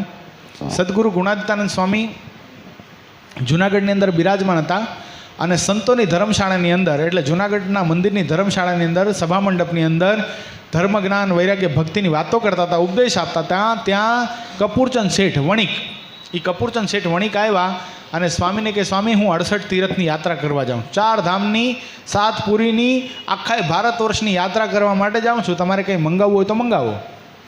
તે સ્વામી કે અમારે બીજું કાંઈ નથી જોઈતું, અમારા જેવા એક સ્ત્રી ધનના સાચા ત્યાગી સાધુ લેતો આવજે ને. કપૂરચંદ શેઠને વાત આ સમજાણી નહીં. એ કે કાંઈ વાંધો નહીં સ્વામી, જેવી આપની આજ્ઞા. એક શું 2-3 લેતો આવીશ. સ્વામી કે બહુ જાજાની જરૂર નથી, એક જ લેતો આવજે. શું કીધું? બહુ જાજાની જરૂર નથી, એક જ લેતો આવજે. કપૂરચંદ શેઠ ગયા તો ખરા, 68 તીરથ ફર્યા, 7 પુરી ફર્યા, 4 ધામ ફર્યા. ભારત વર્ષનો એવો કોઈ ખૂણો નહીં, એક તીર્થ એવું બાકી ન રાખ્યું જ્યાં કપૂરચંદ શેઠ ગયા ન હોય. પણ જ્યાં જાય ત્યાં કોઈ સ્ત્રીમાં લોભાયેલા, ક્યાંક ધનમાં લોભાયેલા, કોઈક પોતાના શિષ્યોમાં લોભાયેલા, કોઈક મોટા આશ્રમ કરીને બેઠા એમાં લોભાયેલા, ક્યાંય પણ એને સાચા સંતના દર્શન થયા નહીં. તો કપૂરચંદ શેઠ પાછા આવ્યા, સ્વામીને દંડવત પ્રણામ કર્યા. સ્વામી કે કપૂરચંદ અમારું સપેત્રું તમે લેતા આવ્યા? સ્વામીને કે સપેત્રું તો સ્વામી એવું થયું ને કે સ્વામી 68 તીરથ ફર્યો, 7 પુરી ફર્યો, 4 ધામ ફર્યો, પણ સ્વામી આપ જેવા નિષ્પૃહી સાધુ મને ક્યાંય મળ્યા નહીં. એટલા માટે તો ભગવાન વેદવ્યાસને કહેવું પડ્યું ને, કનક કાંતા સૂત્રેણ વેષ્ટિતમ સકલમ જગત તાશુ તેષુ વિરક્તેષુ દ્વિભુજો પરમેશ્વર. 2 ભુજાવાળા ભગવાન છે. કોણ? કનક અને કાંતા, ધન અને નારીમાં જે નથી બંધાતા એવા જે સંત છે એ કેવા છે? 2 ભુજાવાળા ભગવાન સમાન છે. અને વાલા ભક્તજનો કહેતા આનંદ થાય કે એ જ સદગુરુ ગુણાતીતાનંદ સ્વામીની ગુણાતીત જ્યોતને ઉજાગર રાખનારા આજે આપાને સદગુરુ પ્રાપ્ત થયા છે અને એને આશ્રય એટલાય સંતો પ્રાપ્ત થયા છે. આપણા સંતો પણ એવા સ્ત્રીધનના ત્યાગી સાધુ છે જેને આપણે 2 ભુજાવાળા ભગવાનની ઉપમા આપી શકીએ. સત્સંગથી કેટલું બધું થાય તમે વિચાર કરો.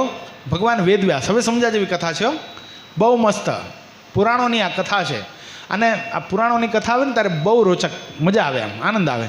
એમાં ભગવાન વેદવ્યાસ હાયલા જતા હતા, એમાં રસ્તામાં એક મકોડો દેખાણો, મકોડો, અને પાછળથી રથ આવતો હતો. થોડુંક સ્લો કરી નાખ જરાક, 1 પોઈન્ટ ખાલી. મકોડો દેખાણો અને મકોડાની પાછળ રથ આવેલો આવતો હતો. હવે રથને જોઈ અને ભગવાન વેદવ્યાસના મનમાં એમ થયું કે ક્યાંક આ બિચારો મકોડો કચડાઈ જશે.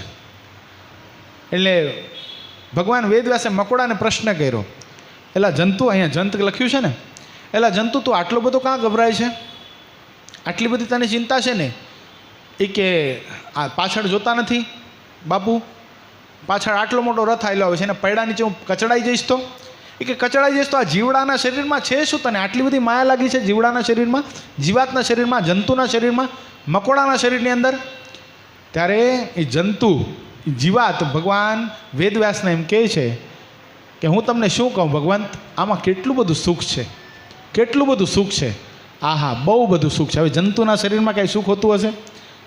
એક નાનો એવો ગાંગડો સાકરનો મળે અને સાકરનો ગાંગડો એ નામ હાયલો જતો હોય, પછી રસ્તામાં કોઈ કટ રોકે તો એ ગાંગડો ત્યાં પડ્યો રહે, પાછો બીજી બાજુ ભાગે. એમાં શું સુખ એને મનાતું હશે? તોય પણ એને એ દેહમાં પણ સુખ મનાઈ જાય છે. આ જીવાતમાં વિષ્ટાનો કીડો થાય છે ને, વિષ્ટાનો કીડો, ત્યાંય પણ એને સુખ મનાઈ જાય છે. ભૂંડ થાય છે ને, ભૂંડ, એમાં પણ એને સુખ મનાઈ જાય છે. કેટલી સરસ આ ભગવાન વેદવ્યાસનું ચરિત્ર આપણે ચાલુ રાખશું. વચ્ચે એક ચરિત્ર યાદ આવી ગયું એટલે કહું કે એક વખત એક રાજા શિકાર કરવા માટે ગયો. શિકાર કરવામાં ગયો ત્યાં એનો દેહ પડી ગયો. દેહ પડી ગયો પોતાનો રાજકુમાર સાથે. એટલે રાજકુમારને એમ કે બેટા, મારા પ્રારબ્ધના યોગે કરને, મારા કર્મના યોગે કરને હું ભૂંડ થઈશ. શું થઈશ? ડુક્કર થઈશ. અને નવસુંદરો ભૂંડ થઈશ. એટલે મારા માથા ઉપર આમ સફેદ ચક્ર હશે એવો હું થઈશ. એટલે તું છે ને ફલાણી જગ્યાએ મને ગોતવા માટે જાજે, કારણ કે મને ભૂંડના દેહમાં બહુ તકલીફ પડશે. એટલે ભૂંડનો દેહ મારો તું છોડાવી દેજે, મને ગોળીએ દઈ દેજે. રાજકુમાર કે કાંઈ વાંધો નહીં. હવે પોતાના પિતાનું અવસાન થયું, અગ્નિ સંસ્કાર કર્યો. રાજકુમારને ખબર બરાબર કે મારા પિતા હવે ભૂંડ થયા હશે. એટલે જ્યાં જગ્યા કીધી હતી ત્યાં ગોતવા માટે ગયા. બરાબર એ ભૂંડ દેખાણો. ભૂંડ દેખાણો. રાજકુમારે પોતાની બંદૂક કાઢી નિશાન તાક્યો. ત્યાં ભૂંડને વાચા ફૂટી. બોલો, અક્ષરાંશ સમય વાત લખી છે. ભૂંડને વાચા ફૂટીને ભૂંડ એમ કહે છે, ભલા થઈને બેટા તું મને મારતો નહીં. ભલે હું પૂર્વજન્મનો તારો બાપ છું, મેં જ તને કીધું તું મને માર નાખજે ભૂંડ થાવ તો, પણ હવે તું મને મારતો નહીં. પણ પિતાજી કાં નહીં મારું? આ તમને ભૂંડના દેહમાં શું આનંદ આવે છે? અરે કેવી મજા! જો તો કાદવની અંદર કેવો રેલમ છેલ, કાંઈ લાજ કાંઈ મર્યાદા મૂક્યા વગર આનંદ કરું છું. છે કાંઈ ઉપાધિ? અને ત્યાં તો તું એક હતો ને તારી માં એક હતી. અહીંયા જો આ રાણીઓની ઢગલો છે અને આ જો કુંવરો મારા કેટલા બધા. હવે ભૂંડને તો એમ જ એકી સાથે હોલસેલમાં જન્મ આપતા હોય અને કેટલી બધી હોય ભૂંડણીઓ ભેગી આંટા મારતી હોય. એટલે આના જેવું સુખ તો મને માનવ અવતારમાં ને રાજામાં પણ નહોતું. એટલે આ જીવને જે દેહ પ્રાપ્ત થાય છે ને એમાં મોજ માણે છે. એટલે તો 84 લાખના ચક્કરમાંથી છૂટતો નથી. એટલે આ બાજુ ભગવાન વેદવ્યાસ મનાવે છે કે સાંભળ એ કીડા, એ જંતુ, તું સાંભળ, આમાં આ દેહમાં તને શું સુખ મનાય છે? હાલું તને રાજકુમાર બનાવી દઉં. અને ભગવાન વેદવ્યાસને દયા આવી. હવે ભગવાન વેદવ્યાસને કરવું, તરત જ રાજા બનાવી દીધું. રાજાનો કુંવર બનાવી દીધો. હવે પાટવી કુંવર બનાવ્યો અને કુંવર બરાબર આનંદ કરે, કિલોલ કરે, સારું સારું ખાવા મળે, મેવા મીઠાઈ, જ્યાં જવું હોય ત્યાં રથમાં બેસીને ફરવા મળે. કોઈ જાતની મહેનત નહીં, કાંઈ કરવાનું નહીં. બધા જી હા કરે, બધા જે વસ્તુ જોઈતી હોય લાવી દે. એમાં બરાબર પોતાના ઝરૂખામાં બેઠો તો ભગવાન વેદવ્યાસ ત્યાંથી પસાર થયા. ભગવાન વેદવ્યાસ પસાર થયા એટલે ભગવાન વેદવ્યાસને દૂરથી વંદન કરીને કીધું, બાપુ મેં તમને ક્યાંક જોયા છે. એ કે જોયા જોઈ ને બેટા, આ કીડામાંથી તને રાજકુમાર બનાવનારો હું જ છું. અને ત્યાં એને સ્મૃતિ થઈ, હા આ તો ભગવાન વેદવ્યાસ. દોડીને પગ પકડી લીધા. એ કે સાંભળ બેટા, આ દેહમાં તને સુખ આવે છે? અરે કેવું સુખ મહાત્માજી, ધન્ય ઘડી ધન્ય ભાગ, મને તમારા જેવા સંતનો યોગ થઈ ગયો. મને એ કીડાના દેહમાંથી મુકાવીને મને રાજકુમાર બનાવ્યો. કેવું મજાનું સુખ છે, કાંઈ કરવાનું જ નહીં ને. પાણી માંગો ત્યાં દૂધ હાજર થાય, એકને બોલાવો તો 21 હાજર થાય, કાંઈ ટેન્શન જ નહીં. બધા બીજા કરે ને આપણે મોજ કરવાની. એ કે તો હજી આનાથી સુખ વધારે જોઈ છે તને? આનાથી પણ જીવાત્માને વધારે સુખ પ્રાપ્ત થઈ શકે છે. એ કે હે મહાત્માજી, તો આ દેહ પડાવી દો. દેહ પાડી અને રાજકુમારના દેહમાં રહેલો એ જે જીવ છે ને એને બહુ મોટા ચક્રવર્તી રાજા, એનો નગર શેઠનો એક કુંવર બનાવ્યો, નગર શેઠનો દીકરો બનાવ્યો.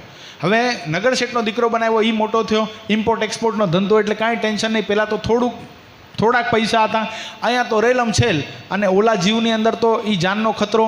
ઘણીવાર પોતાની રાણી પણ પોતાના પતિને, રાજાને ઝેર આપી દે અને પોતાના ભાઈને રાજા બનાવવા માટે આવા બધા કાવતરા પણ રાજગાદીની અંદર ચાલતા. એટલે ઓલાને બીક લાગતી હતી, મને કોઈ મારી નાખશે તો, રાજગાદીનો અધિકારી હું છું. એ જન્મ અંદર બીક લાગતી હતી. હવે વેપારીનો દીકરો થયો, એને તો કાંઈ ચિંતા હોય જ નહીં, મોજ મજા જ કરવાની, આનંદ જ કરવાનો. બીજું બધું રાજા કરે, સંરક્ષણ રાજા કરે. આ તો ધંધો કરે, ધંધો પોતાની રીતે ચાલે, બહુ મોટો વેપાર, વાહનો ચાલે સમુદ્રની અંદર, ઇમ્પોર્ટ એક્સપોર્ટનો ધંધો તે વખતે, અને કરોડો રૂપિયા. કે આમાં તો કેવું સારું છે. પાછા ભગવાન વેદવ્યાસ ફરતા દેખાણા. એ કે બાપુ તમને ક્યાંક જોયા છે? એ કે જોયા જોઈ ને, આ કીડામાંથી તને શેઠનો દીકરો મેં બનાવ્યો. એ કે હા બાપુ તમે જ બનાવ્યો. અરે તમારા ખૂબ ઉપકારો. આમાં તો કેવું મજાનું સુખ છે, બહુ સુખ છે, આના જેવું સુખ નથી દુનિયાની અંદર. ભગવાન વેદવ્યાસ કે આના કરતાં વધારે સુખી થવું છે? એ કે આનાથી વધારે સુખ હોય? એ કે હોય જ ને. પછી એક સરસ મજાના સદગ્રસ્ત વિદ્વાન બ્રાહ્મણના ઘરે જન્મ આપ્યો અને ખૂબ ભણ્યો, અતિશય ભણ્યો એટલું જ નહીં, ભણતા વેદ, ન્યાય, મીમાંસા, શ્રીમદ ભાગવત, મહાભારત આદિ મોટા ગ્રંથો, ગીતાજી, એની અંદર પરમાત્માનો ઉપદેશ એણે વાંચ્યો અને પરમાત્મા પ્રત્યે પ્રેમ જાગૃત થયો, વિદ્વાન થયો. વિદ્વાન થયો, એને ખબર પડી કે આ દેહ 84 લાખ યોનિમાં ફરતા ફરતા આવ્યો છે. 84 લાખની અંદર 21 લાખની 4 ખાણો છે. એની અંદર ફરતા ફરતા જીવ આવ્યો છે. જે દેહમાં જાય છે એમાં ક્યાંય એને તૃપ્તિ થતી નથી. ભગવાન વેદવ્યાસની કૃપાથી એને પૂર્વનું જ્ઞાન થયું. ભગવાન વેદવ્યાસે ફરીવાર દર્શન આપ્યા, બેટા આમાં કેવું લાગે છે. અને તે વખતે પેલા વિદ્વાન બ્રાહ્મણના મોઢામાં તેવા શબ્દ નીકળ્યા કે ગુરુદેવ, વિદવત્તા જેવું આ દુનિયામાં કોઈ સુખ નથી.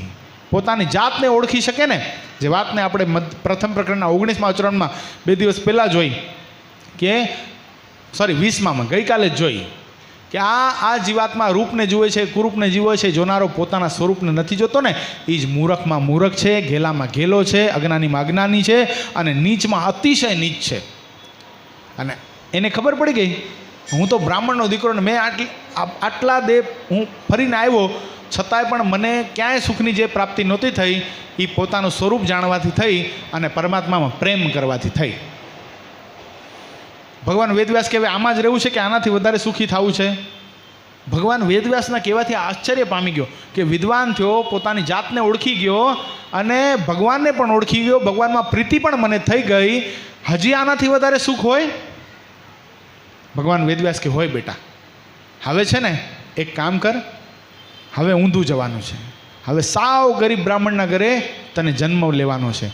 બિલકુલ ગરીબ બ્રાહ્મણના ઘરે તને જન્મ પ્રાપ્ત થશે અને મોટો થઈશ, થોડુંક ભણીશ, પણ કોઈ કન્યા પણ આપશે નહીં. અને તને પૂર્વનું જ્ઞાન છે, તું વિદ્વાન છો, પરમાત્મા પ્રત્યે તને પ્રીતિ છે, અને પછી તું સંસાર છોડીશ, સાધુ થઈશ અને ભગવાનની રાણી બની જઈશ ને, એનાથી મોટું આ દુનિયામાં કોઈ સુખ નથી. પણ તોય પણ જીવાત્માને હજી આ વાતની ખબર પડતી નથી. ભગવાનને છોડીને બીજું બધું કમાવા માટે આ જાય છે. પણ આ સાચું સુખ ખબર ક્યારે પડે? આ સાચા સુખની ખબર ક્યારે પડે આપણને? સત્સંગ કરીએ તો. અહીંયા બહુ સરસ બતાવે છે, જો ઈંડા પિંગલાની ખબર પડે, કરી આગ્રહ તેની કેડે પડે, તો ચિત્તમાં બમણો ફેર ચડે. જો જીવાત્મા પોતાની જાતને ઓળખી જાય ને કે મારો જીવ આવો છે, મારા જીવની રચના આવી છે, ઈંડા પિંગલાની ખબર પડે તો એને બમણો ફેર ચડે, એટલે કેફ ચડી જાય કે હું તો પરમાત્માને મેળવવા માટે હું આ શરીરની અંદર આવ્યો છે. માનવ શરીરનું એક જ કર્તવ્ય છે. શાસ્ત્ર ખોલો, પુરાણો ખોલો, બધું ખોલો, એક જ છેલ્લો મત આવે છે, આલોડેમ સર્વશાસ્ત્રાણી વિચાર્ય છે પુનઃ પુનઃ ઇદમ એકમ સુનિષ્પન્નમ ધેયો નારાયણો હરિ. શું કરવા માટે આપણને મનુષ્ય અવતાર પ્રાપ્ત થયો છે? ધ્યેય સ્વરૂપ કોણ છે? ઉપાસ્ય સ્વરૂપ કોણ છે? પ્રેમ કરવા યોગ્ય કોણ છે? તો આ પરમાત્મા જ છે. એમાં પ્રેમ આપણે કરવાનો છે, એટલા માટે આ માણસ શરીર પ્રાપ્ત થયો છે. કોઈ વાસ કરે જઈને કાશી, કદાચ કાશીમાં જઈને વાસ કરે તોય ભલે, કોઈ અન્ન ન ખાય રહે ઉપાસી, કદાચ અનાજ ખાય નહીં, આખી જિંદગી ઉપવાસ કરે તો એ મનની બધી સર્વે હાંસી બધું કર્યા પછી જો કદાચ પરમાત્મા ન મળ્યા તો ઉપવાસ કરવો તોય શું, એ કદાચ કાશીએ ફરો તોય શું, એ બધું હાસ્ય તુલ્ય છે, મજાક જ છે. જીવની સાથે શું છે? જીવની સાથે આપણે મજાક કરીએ છીએ, જીવને સાચો ન્યાય આપતા નથી, એ બધી હાસી છે. પણ સાચો ક્યારે પ્રાપ્ત થાય? જો ફિરતા સંત સમાજ મળે તો સુખની સર્વે ભ્રાંતિ ટળે. શું? આજે આપણે સુખે સર્વે ભ્રાંતિ ટળે. જો ખરેખર ભગવાનના એકાંતિક સાધુ પુરુષ મળી જાય તો શું થાય છે? આપણા મનમાં રહેલી બધી ભ્રાંતિઓ કેવી રીતે ટાળી નાખે છે ભગવાનના સાધુ? સુખે આપણને કાંઈ દાખલો કરવો પડતો નથી, એકદમ સુખેથી ભ્રાંતિ ટાળી નાખે છે. કહે બ્રહ્માનંદ સંત માહી ભળે.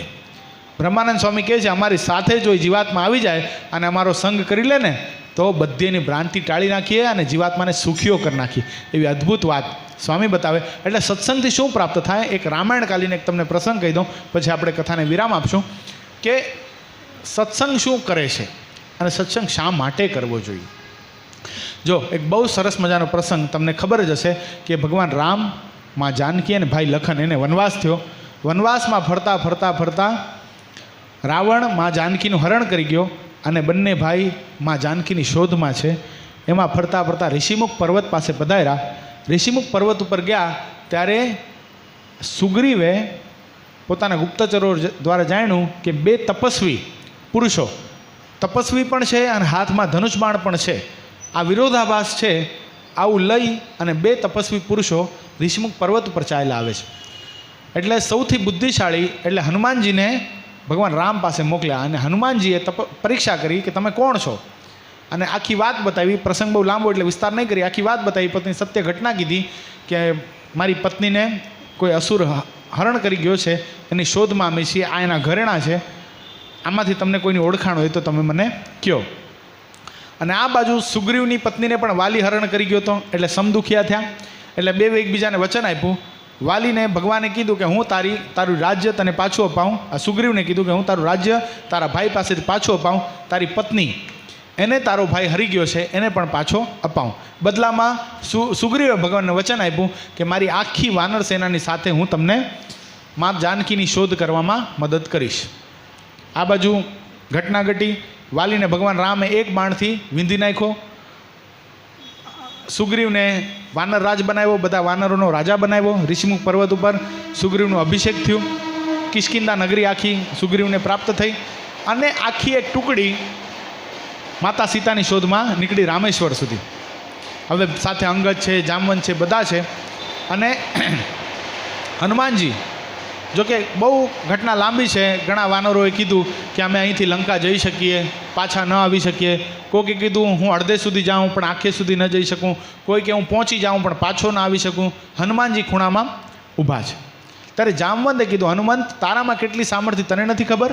મારુતિ, તારામાં એટલી તાકાત છે કે તું છે ને ખાલી લંકા જઈ અને રામ ભગવાનનો સંદેશો માં જાનકીને આપીને પાછો આવી શકે એટલું જ નહીં, રાવણના જીથરા પકડી આખી લંકાને ઉચકી અને તું અહીંયા લઈ આવે એટલી તારામાં શક્તિ છે. રાવણના જીથરા પકડી પ્રભુ રાઘવના શરણે અર્પણ કરી અને બે ગદા મારી રાવણને સીધો કરી શકે એટલી તારામાં તાકાત છે.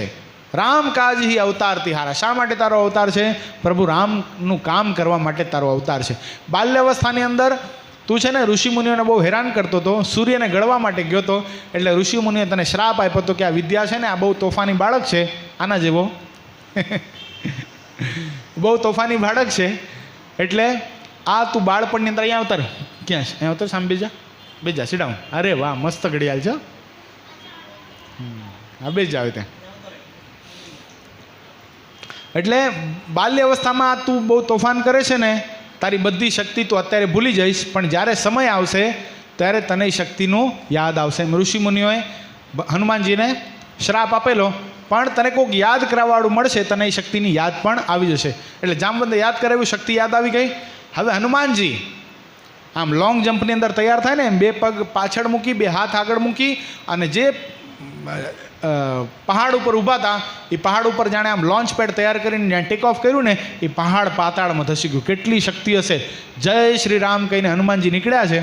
પણ હનુમાનજીના જીવનની અંદર એક બહુ સરસ એક હનુમાન ચાલીસા કદાચ કોઈ આપણે વાંચતા હશું તો હનુમાન ચાલીસાની અંદર એક શબ્દ આવે છે, શ્રી ગુરુ ચરણ સરોજ રજ નિજ મનુ મુકુર સુધા. આ મુકુર એટલે શું? આપણે વાંચી તો વર્ષોથી હનુમાન ચાલીસા વાંચીએ છીએ. મુકુર શબ્દનો આમાંથી અર્થ કરી દેશે, નિજ મનુ મુકુર સુધા. કર્યો અર્થ કોઈએ કે વાંચી જ ગયા? મુકુર એટલે દર્પણ છે. શું? દર્પણ છે. મારું હૈયું છે, મારું હૃદય છે એ દર્પણ તુલ્ય છે. શ્રી ગુરુ ચરણ સરોજ રજ, મારા ગુરુના ચરણની રજથી હું મારા હૃદયરૂપી દર્પણને સાફ કરું છું, એમ હનુમાનજી કહે છે. વિચાર કરો કેટલું બધું આધ્યાત્મિક ચિંતન રહેલું છે હનુમાન ચાલીસાની અંદર. અમુક આધ્યાત્મિક શાસ્ત્રો આપણે સરખી રીતે વાંચતા નથી, વાંચીએ છીએ તો અર્થનો વિચાર કરતા નથી, અને અર્થનો વિચાર નથી કરી શકતા ને એ જ આપણી ખામી છે. જો અર્થનો વિચાર કરીએ ને તો એમાંથી એવો રસ જરે ને આમ છોડવાનું મન ન થાય. આપણને આમ વાંચતા હોઈએ, સાંભળતા હોઈએ તો આપણને છોડવાનું મન ન થાય. મુકુર એટલે હૃદયરૂપી દર્પણ, એને મારા ગુરુના ચરણના રસથી હું પાવન બનાવું છું, એને શુદ્ધ કરું છું. નકા કોઈથી માટીથી દર્પણ શુદ્ધ થાય ખરું? રગેડા પડી જાય ને. પણ ગુરુજનો, ભગવાનના ભક્તો એની જે ચરણની રજ જો માથે ચડાવીએ ને તો આપણું હૃદયરૂપી દર્પણ સાફ થઈ જાય. હનુમાન ચાલીસા કહે છે આપણને, હનુમાન ચાલીસા ઉપદેશ આપે છે. એટલે હનુમાનજી નીકળ્યા, 800 કિલોમીટર જમ્પ માર્યો સીધા લંકાની અંદર. સૌથી લોંગેસ્ટ જો જમ્પ હશે ને દુનિયાની અંદર તો હનુમાનજીએ મારેલો છે. લોંગ જમ્પ મારી અને હનુમાનજી જોયું લંકાનું વર્ણન રામચરિત માનસની અંદર લખેલું છે. અદ્ભુત વર્ણન છે. બોલો શું લંકા અને શું એનું બેકગ્રાઉન્ડ ને શું એનું ઇન્ફ્રાસ્ટ્રક્ચર.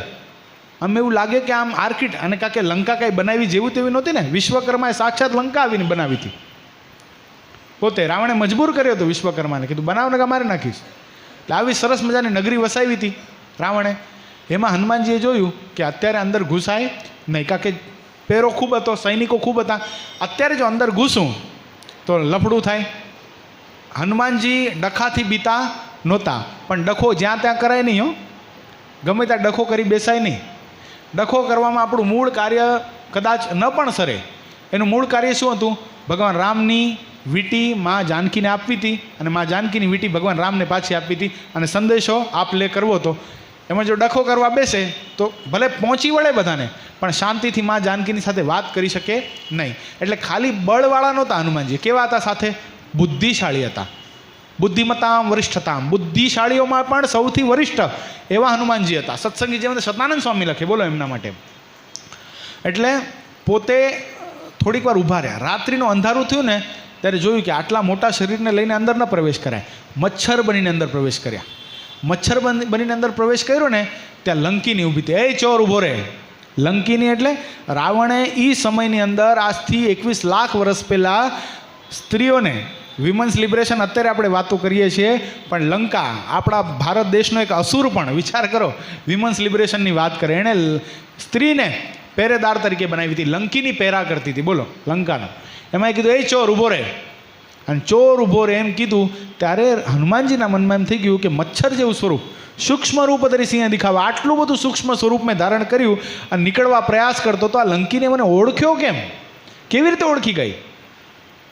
અને હનુમાનજી મૂળ સ્વરૂપમાં આવ્યા અને લંકીને કીધું તારી તાકાત કેમ છે, તું અંદર જઈ શકે? અંદર પ્રવેશ કરતાં પહેલાં તને મને હરાવવી પડે. અને હનુમાનજીએ મુષ્ટિકા પ્રહાર કર્યો. શું કર્યું છે? મૂળથી પ્રહાર કર્યો. કોના? લંકીનીના માથા ઉપર. અને લોહીની ઉલટી કરાવી દીધી. લોહીની ઉલટી કરાવ્યા પછી હનુમાનજી હવે એની આધ્યાત્મિક ચિંતન કરવાનું છે. અત્યાર સુધી આપણે જે કથા જોઈ રહ્યા હતા સ્થૂળ કથા, બધાને ખબર છે, પણ એનું આધ્યાત્મિક ચિંતન જે ચિંતકો કરે છે એ બહુ સરસ છે. હનુમાનજી કોણ છે? એક સંત છે. લંકીની કોણ છે? આપણા હૃદયની અંદર રહેલું અસુર તત્વ છે. એ આપણા હૃદયની અંદર રહેલો કામ છે, ક્રોધ છે, લોભ છે, માન છે, બધું છે. અને હનુમાનજીએ મુષ્ટિકા પ્રહાર કરીને લંકીને લોહીની ઉલટી થઈ. અને પછી લંકીને કીધું, હનુમાનજી, આ જ્યારે લંકા વસાવી ને ત્યારે બ્રહ્માજીએ મને કીધેલું કે એક વાનર આવશે અને તારા માથા ઉપર જ્યારે પ્રહાર કરશે અને તારા મોઢામાંથી લોહીની ઉલટી થઈ જશે ને ત્યારે સમજ 1 મહિનાની અંદર અસુરો એનો વિનાશ થશે અને ભગવાન રામનો વિજય થશે. હનુમાનજી તો કે વિજય પતાકા તો ફેરાવી દીધી, સ્ટાર્ટ થઈ ગયું પ્રારંભ વિજય થવાનું. હવે 1 મહિનો જ બાકી હતો, કારણ કે વનવાસને 1 જ મહિનો બાકી. 1 મહિનામાં જો પ્રભુ રાઘવ માં જાનકીને લઈ અને ફરીવાર અયોધ્યા ન પહોંચે તો ભરતજીએ પ્રતિજ્ઞા લીધી હતી, હું સમાઈ જઈશ પૃથ્વીની અંદર. એટલે એ બધી ખબર પડી ગઈ હનુમાનજીને. હવે સમજવાની વાત કે સત્સંગ શું કરાવે છે. જોજો, લંકીનીએ હનુમાનજીને શું કીધું? એ ચોર ઊભો રહે. તો સાધુ સાચા અર્થમાં ચોર છે. આપણા મનમાં થાય ચોર એટલે હા ચોર છે. આપણો કામ ચોરી લે છે, આપણો ક્રોધ ચોરી લે છે, આપણો લોભ ચોરી લે છે, આપણી સંકલ્પોની વૃત્તિ ચોરી લે છે. પછી શું કરાવે છે? આપણા માથા ઉપર પ્રહાર કરે છે. સત્સંગથી પ્રહાર થાય છે, મસ્તિષ્ક ઉપર પ્રહાર થાય છે, આપણા વિચારોને બદલી નાખે છે. સત્સંગ વિચારોનો પ્રહાર થાય છે. પછી દ્રષ્ટિ પ્રહાર કરે છે. શું કરે છે સંતો? દ્રષ્ટિ પ્રહાર કરે છે. તમે વિચાર કરો, એ ઓલો ક્રૂર ડાકુ જેવો માણસ અંગુલીમાલ, ભગવાન બુદ્ધ વખતેનો આ પ્રસંગ છે. અંગુલીમાલ શું કરતો ખબર છે? નિર્દોષ લોકોને પકડતો, એની આંગળીઓ કાપી અને આંગળીઓનો હાર બનાવી અને પોતાના ગળામાં પહેરતો. આવો ક્રૂર હતો. એમાં રસ્તામાં એને ભગવાન બુદ્ધ મળ્યા. ભગવાન બુદ્ધે કીધું, અંગુલીમાલ આ શું કરે તું? એ કે બસ મારી આ શોખ છે મારો, હું આવો ક્રૂર છું, મને મજા આવે છે આ. ભગવાન બુદ્ધે ઉપદેશ આપ્યો. એ કે ઉપદેશની વાત નહીં કરતા હો, ઉપદેશ તમારે આપવાનો થતો જ નથી. હવે તમે જેને યાદ કરવા એને કરી દો. હવે તમારી પણ આંગળી હું કાપી લેવાનો છું. ભગવાન બુદ્ધે કીધું હાલો સારું, મારી આંગળી કાપી લે, મને મારી નાખ, ચાલશે, પણ એક વસ્તુ, મારી આખરી ઈચ્છા તું પૂર્ણ કરીશ કે આખરી ઈચ્છા પૂર્ણ કરું? કયો શું કરવું છે? મને છે ને આ ઝાડવું છે ને, પીપળાનું ઝાડ હતું, આ ઝાડવામાંથી મને 3 પાંદડા જોઈએ છે. અંગુલીમાલ હતો જોરદાર ક્રૂર. એણે કુવાડીનો ઘા કર્યો અને આખી જે ફાંદી હતી ડાળખી એ પાડી કે જોઈએ એટલા પાંદડા લઈ લો. ભગવાન બુદ્ધ કે હું સંતોષી છું, મને 3 જ પાંદડા જોઈએ છે. એક કામ કર, આ જે ડાળખી તે પાડી છે ને પાછી ચોંટાડ દે. એ કે એ કેમ ચોંટાડું? એ હું કરી શકું નહીં. તો કે કાપવાનો અધિકાર ભગવાન બુદ્ધે હવે ઉપદેશ આપવાનો પ્રારંભ કર્યો.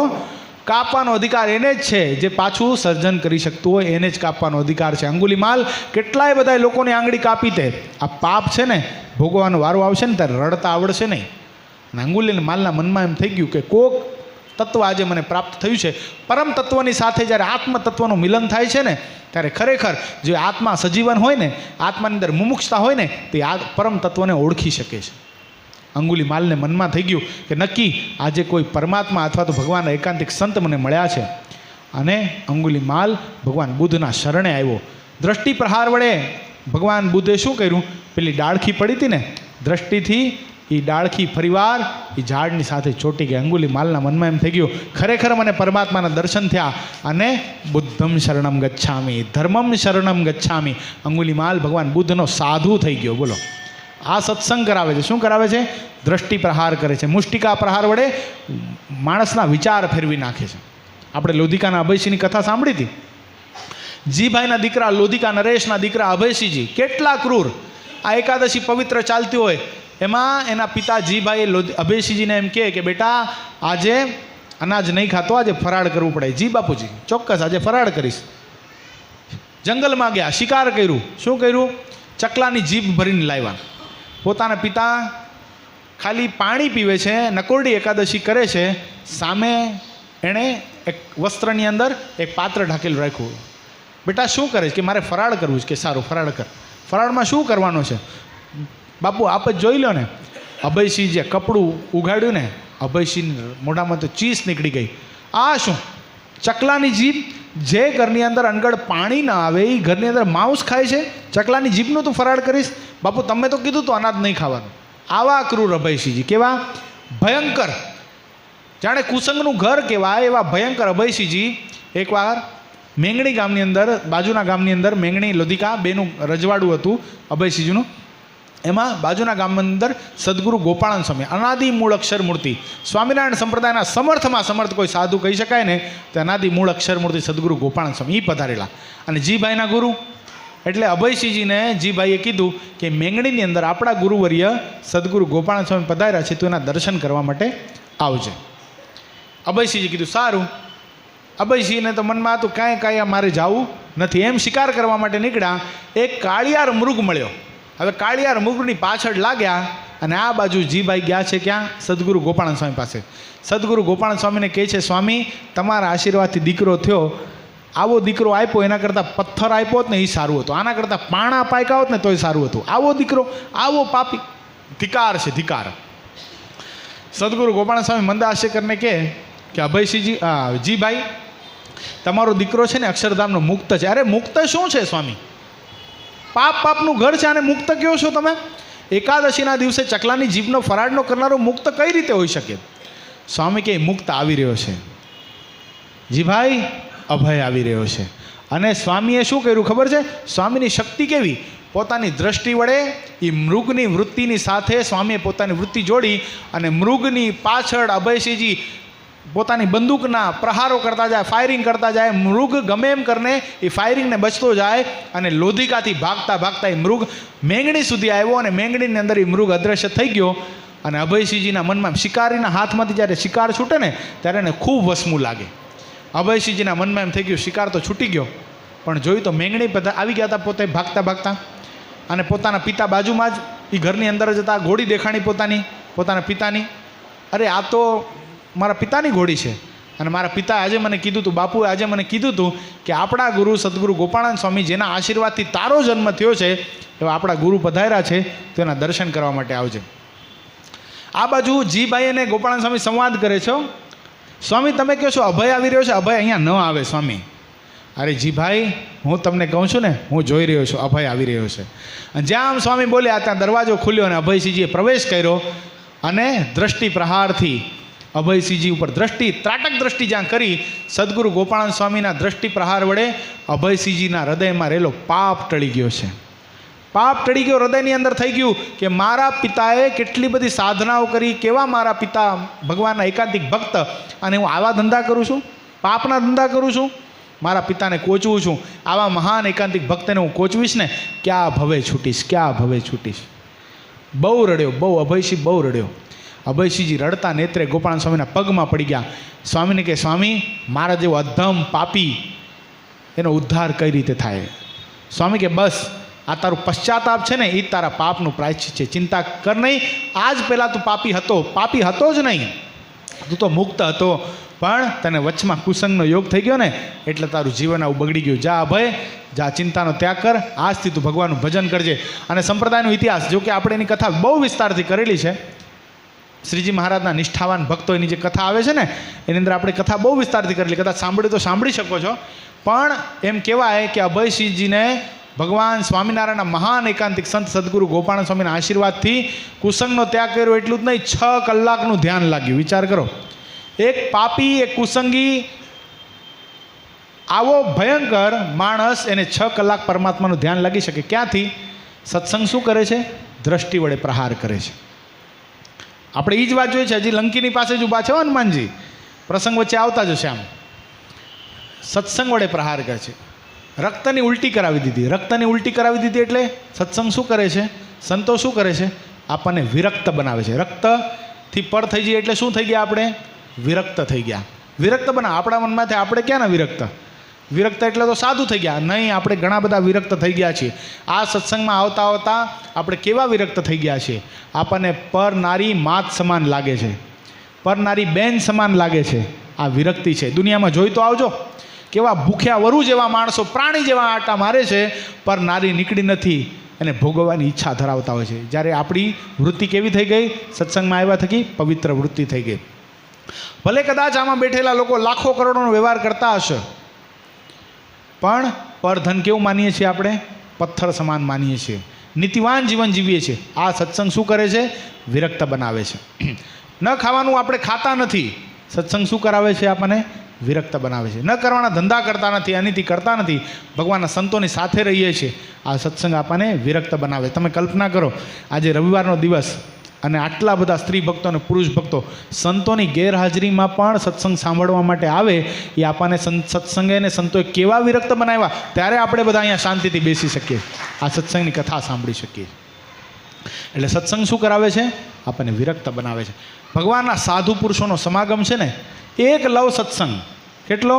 એક લવ સત્સંગ, એનું ફળ છે ને અનંત જન્મો, અનંત યુગો સુધી કદાચ કોઈ સાધના કરે ને, એમ અનંત યુગો સુધી કોઈ સેવા કરે ને, એના કોટીના પાશાંગમાં ના આવે એટલું એક લવ સત્સંગનું ફળ છે. વિચાર કરો.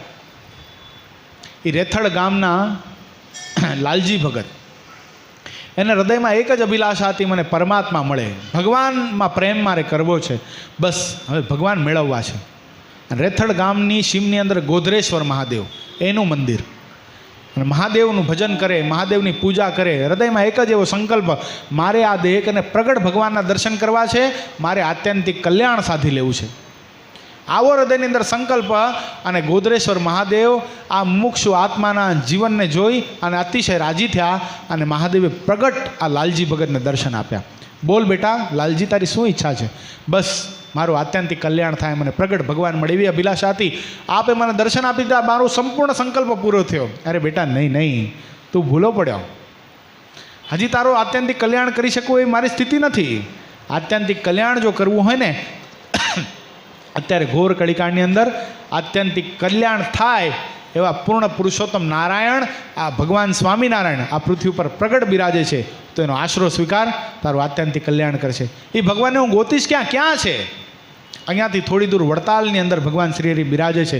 જા, તને ત્યાં ભગવાનની પ્રાપ્તિ થશે. અને રેથડ ગામના લાલજી ભગત ભગવાનને ગોતતા ગોતતા વડતાલ આવ્યા, અને વડતાલ જ્યાં મહારાજના દર્શન કરવા માટે આવ્યા, અને ભગવાન શ્રી હરિ બરાબર ગોમતીના કિનારા ઉપર બિરાજમાન હતા, અને ધર્મજ્ઞાન વૈરાગ્યની ભક્તિની વાતો કરતા હતા. જ્યાં આ લાલજી ભગતે પ્રવેશ કર્યો, મહારાજના મુખમાંથી શબ્દ નીકળ્યા, આવો આવો લાલજી ભગત. કોણે? ગોધરેશ્વર મહાદેવે મોકલ્યા ને. આ કાંઈ દંતકથાઓ નથી હો, કલ્પિત ગ્રંથની વાતો પણ નથી. હાથ લાંબો કરો ત્યાં આ બધા સ્થાનો હજી મોજૂદ છે. રેથડ ગામ હજી મોજૂદ છે, ગોધરેશ્વર મહાદેવ હજી મોજૂદ છે, આ લાલજી ભગતનું ઘર હજી મોજૂદ છે. આ કાંઈ આપણે ફિક્શન નથી બનાવીને લીધું ને વાત કરી નાખી, એવી નથી. આ બધી ફેક્ચ્યુઅલ ઘટનાઓ છે. એમાં મહારાજે કીધું, ગોધરેશ્વર મહાદેવે મોકલ્યા ને? હા. શા માટે તમે મને ગોતો છો? બસ કૃપાનાથ મારું આત્યંતિક કલ્યાણ કરો. મને પ્રગટ ભગવાનના દર્શન કરવા હતા. ભગવાન શંકરે મને કીધું કે આપ સ્વામિનારાયણ સ્વરૂપે આ બ્રહ્માંડમાં પધાર્યા છો, અનંત આત્માને પોતાને શરણે લ્યો છો. જે આત્મા તમારે શરણે આવે છે એનું આત્યંતિક કલ્યાણ કરો છો. બસ મને તમારે શરણે લ્યો, મને તમારો સાધુ કરો. ભગવાન શ્રી હરિએ માથા પર વરદ હસ્ત ટેકવ્યો. રેથડ ગામના લાલજી ભગતને મહારાજે દીક્ષા આપી અને નામ અભિદાન કરાવ્યું દેવાનંદ સ્વામી, જેણે સરસ મજાની થાળ લખ્યો છે. रूड़ी रांधी में रसियाजी खाते खीचड़ी रे, हे रूड़ी रांधी में चोखा दाड़ जतन करी जोई, निर्मल नीरे धीरे दोई, मधुरे मधुरे तापे माखण शीचड़ी रे, हे रूड़ी रांधी में रसियाजी खाते खीचड़ी रे, हे रूड़ी रांधी में. આ દેવાનંદ સ્વામી, એ દેવાનંદ સ્વામી એમના મનમાં એમ થયું કે મહારાજ જે ધામમાં પ્રાગટ્ય અને પામ્યા છે એવું છપૈયા ધામ, ત્યાં અમારે દર્શન કરવા માટે જવું છે. અને દેવાનંદ સ્વામી પોતાની સાથે ઘણા બધા સંતોને લઈ, 4-5 સંતોને લઈ અને છપૈયાપુરમાં પધાર્યા. છપૈયાના દર્શન કરી અને ધરગામની અંદર જાવું હતું સ્વામીને. ધરગામ એટલે મહારાજની બાલ્ય અવસ્થાની લીલા. ધરગામ એટલે મહારાજના મામાનું ગામ, ત્યાં જાવું હતું. પણ રસ્તામાં મનોરમા નદી, મનોરમા નદી એટલે કઈ નદી? જે નદીના કિનારે મહારાજા દશરથે એકલશૃંગી ઋષિના માધ્યમથી પુત્ર કામિષ્ટી યજ્ઞ કરાવેલો, એ મનોરમા નદી, એને પાર કરવી હતી. હવે પણ નદી બે કાંઠા આમી જાય, ખૂબ પાણી, એમાં જાવું કેમ, નદી પાર કરવી કેમ? ત્યાં એક ખેવટીઓ આવ્યો અને ખેવટીયાએ કીધું કે મહાત્માજી નાવ પાર કરની હૈ? એ કે હા નાવ પાર કરની હૈ, બેઠીએ. તો દેવાનંદ સ્વામી કે જો અમારી પાસે કંઈ છે નહીં, અમે સ્ત્રી ધનના ત્યાગી સાધુ, અમારી પાસે કાંઈ નથી. પેલો ખેવટીયો કે કાંઈ નથી, ચાલશે, મને રૂપિયાની જરૂર નથી, પણ એક વચન આપો, જેમ હું તમને નાવ પાર કરાવું છું, મારા દેહનો અંતકાળ આવે ને ત્યારે તમારે મને ભવસાગર રૂપી નાવ નૈયા આ ભવસાગરમાંથી તારી અને એ નાવમાંથી લઈ અને મને ભગવાનના ધામમાં પહોંચાડવાની જવાબદારી તમે લ્યો છો, તો હું તમને નાવ પાર કરાવું, નદી પાર કરાવું. સંતો કે વાંધો નહીં અને બેસાડ્યા. એમાં આ તો નાવિક ચલાવવા લાગ્યો નાવ ચલાવતો તેઓ ત્યાં દેવાનંદ સ્વામીએ કીધું કે હવે અમે વચનથી બદ્ધ થયા, તમારું કલ્યાણ તો કરવું છે, કલ્યાણ કરશું ભાઈ સાहब, આપકા કલ્યાણ હમ કરેંગે, લેકિન એક શરત હૈ. કે ક્યાં શરત હૈ? હાથમાં પાણી લ્યો. હવે સ્વામીએ બરફ તળાવમાંથી નદીમાંથી પાણી લીધું, હાથમાં આપ્યું કે હાલો હવે કાળ માયા પાપ કર્મ યમદૂત ભયાતમ શ્રી કૃષ્ણમ દેવમ શરણમ પ્રપન્નોસ્મિ સપાતુમામ, શરણ મંત્ર બોલ્યા, કંઠી બંઠી પહેરાવી. એ કે હવે તમારે 5 વર્તમાન पाड़वाना 11 नियम. ये कि जो स्वामी जी मैंने आपको पहले ही बोला था, मैंने आपको नाव में बिठाते वक्त कोई भी कंडीशन की थी क्या? कोई शर्त रखी थी क्या? बिना पैसे के मैं लेके जा रहा हूँ कि नहीं, बिना भाड़े के मैं लेके जा रहा हूँ कि नहीं? तो मैं जैसा हूँ वैसा, पापी हूँ कुकर्मी हूँ, जैसा भी हूँ, मेरा कल्याण आपको करना होगा. आपने कोई शर्त नहीं रखी थी नाव में बैठने के पहले, तो आपको मेरा कल्याण करना होगा. देवानंद स्वामी मुंजाणा, अरे महाराज आ शू, आ तो माथा न मळ्यो, हवे शू? અને મહારાજને પ્રાર્થના કરી, હે કૃપાનાથ, અધમના ઉદ્ધારક તો આપ છો, પતિતના પાવક તો આપ છો. આ જીવને અમારા જેવા સંતની સેવા એણે કરી છે, માટે એનો મોબદલો તો આપજો, એના બદલામાં એને ભગવાનના ધામમાં લઈ જાજો. હવે મહારાજના મનમાં એમ થાય, આ જીવે તો પાપ કરે ને, વધારે રાખું તો પાપ કરે ને. અત્યારે મારા સંતના એને દર્શન થઈ ગયા, મારા સંતનો યોગ થઈ ગયો, तो एक घड़ी आधी में पुनियाद, तुलसी संगत संत की तो कटे कोटी अपराध. बधा एना करोड़ों जन्मना पाप तो नाश थई गया है. એટલે હવે શું?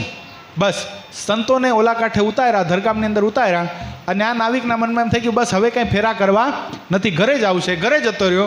ઘરે જ્યાં ગયો, હજી ઘરે પહોંચ્યો જ છે અને ખાટલામાં બેઠો ને ત્યાં પોતાની પત્નીને કીધું સબ કુછ છોડ દો. બસ વિરક્ત થઈ ગયો. આપણે જોયું કે લંકીનીના માથા ઉપર હનુમાનજીએ પ્રહાર કર્યો અને રક્તની ઉલટી થઈ, એને કેવી બનાવી નાખી? વિરક્ત બનાવી નાખી. એટલે વિરક્ત આ થાય છે.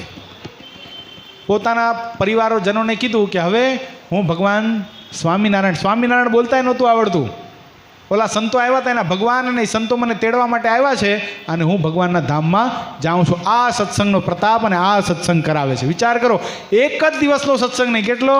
હજી 15 થી 20 મિનિટ, નદી પાર કરતા એટલો જ વાર લાગે. 15 થી 20 મિનિટનો સત્સંગ અને નાવિક જતો રહ્યો ક્યાં?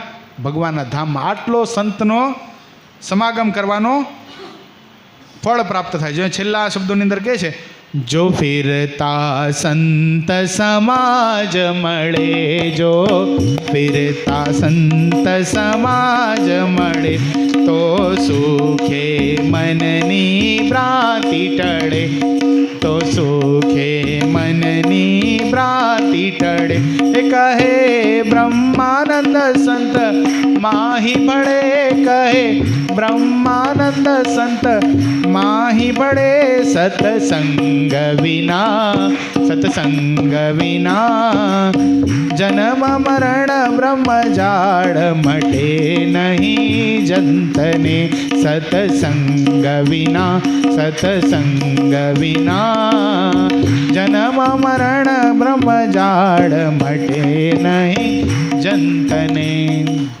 એ શબ્દોની સાથે આ ચરિત્રોના માધ્યમથી આ કીર્તન જે સદગુરુ બ્રહ્માનંદ સ્વામીએ આપણા માટે લખ્યું છે, આપણા કલ્યાણ અર્થે લખ્યું છે, એ કીર્તનના શબ્દોને હૃદયસ્થ કરીએ. આજે જે ભગવાનના ચરિત્રો રવિ સભાના માધ્યમથી આવ્યા એને હૃદયસ્થ કરી અને આપણે એક લેશન આપ્યું છે. શું કરવાનું છે? શું કહેવાનું છે ભગવાનને? બોલો જી જોરથી, બધા જોરથી બોલો, હજી સંભળાતું નથી. ભગવાન મારા છે. હે ઘનશ્યામ તમે, હે ઘનશ્યામ તમે, હે ઘનશ્યામ તમે. ગયા રવિવારનું લેસન બોલી જાઓ. હે ભગવાન મને તમારામાં, હે ભગવાન મને તમારામાં. આ બસ આ એક એક કરતાં આપણે આગળ વધતા જશું. પેલું આ, બીજું આ, ત્રીજું આ સ્ટેપ વધારવા પડશે ને. એમ આપણે રવિ સભાના માધ્યમથી પરમાત્મામાં ખૂબ પ્રેમ થાય, ભગવાનના સંતોમાં ખૂબ પ્રેમ થાય. પૂજ્યપાદ ગુરુશ્રી જેવા મહાન સત્પુરુષ આપણા જીવન અંદર આપણને જે પ્રાપ્ત થયા છે એ મહાપુરુષની આજ્ઞા અનુવૃત્તિમાં રહી આ બધા સંતો, આ બધા હરિભક્તોને આપણે રાજી કરી શકીએ. એ જ આ રવિ સભાના માધ્યમથી આપણે સંકલ્પ કરીએ. અને એની સાથે અત્યારે રવિ સભાને વિરામ. ખાસ વાલા ભક્તજનો, તમને જણાવતા મને આનંદ થશે કે આપણી જે ભાગવત કથા મહોત્સવ આપણે જે પહેલાં ડિક્લેર કર્યો હતો એની તારીખ હતી 9 થી 17 એપ્રિલ 2023, પણ તારીખ બદલાણી 4 થી 10 એપ્રિલ 2023. તારીખ બદલાણી એમાં બહુ આનંદ ન થાય, પણ તારીખની સાથે વક્તા પણ બદલાણા. પૂજ્ય હરિચરણદાસજી સ્વામી કથા કરવાના હતા, એના બદલે આપણા સૌ કોઈના ગુરુશ્રી પરમ પૂજ્ય સદગુરુ નિત્ય સ્વરૂપદાસજી સ્વામી આપણા બધા ઉપર દયા કરી, ડોંબીવલી વાસીઓ પર પ્રેમ વરસાવી અને પોતાના વિદેશના શેડ્યુલ, અતિશય ટાઈટ શેડ્યુલને આગો પાછો કરી અને આપણા માટે 7 દિવસ સુધી પોતે કથા વાંચવા માટે, કથા કરવા માટે, આપણને સૌ કોઈને સત્સંગ કરાવવા માટે, પોતાના દર્શનનું દિવ્ય દાન આપવા માટે પધારવાના છે. એટલે ખાસ ભક્તો પોથી પેટે એ જ 21,000 રૂપિયા જ રાખેલા છે. કોઈ સમાજોના માધ્યમથી કોઈ ભક્તોને કોઈ પોથી લખાવી હોય તો ખાસ પોથી લખાવજો. હવે ગણતરીની જ પોથી રહી છે, કારણ કે પૂજ્યપાદ ગુરુનું નામ પડે એટલે પોથી તો ઝડપથી ભાગે, એટલે કોઈ રહી ન જાય એનું ખાસ અનુસંધાન. એ શબ્દોની સાથે અત્યારે રવિ સભાને વિરામ. શ્રીપતિમ શ્રીધરમ સર્વદેવીશ્વર ભક્તિધર માન કેશવમ કામદમ કારણમ સ્વામિનારાયણમ નીલકંઠમ ભજે. સહજાનંદ સ્વામી મહારાજની જય.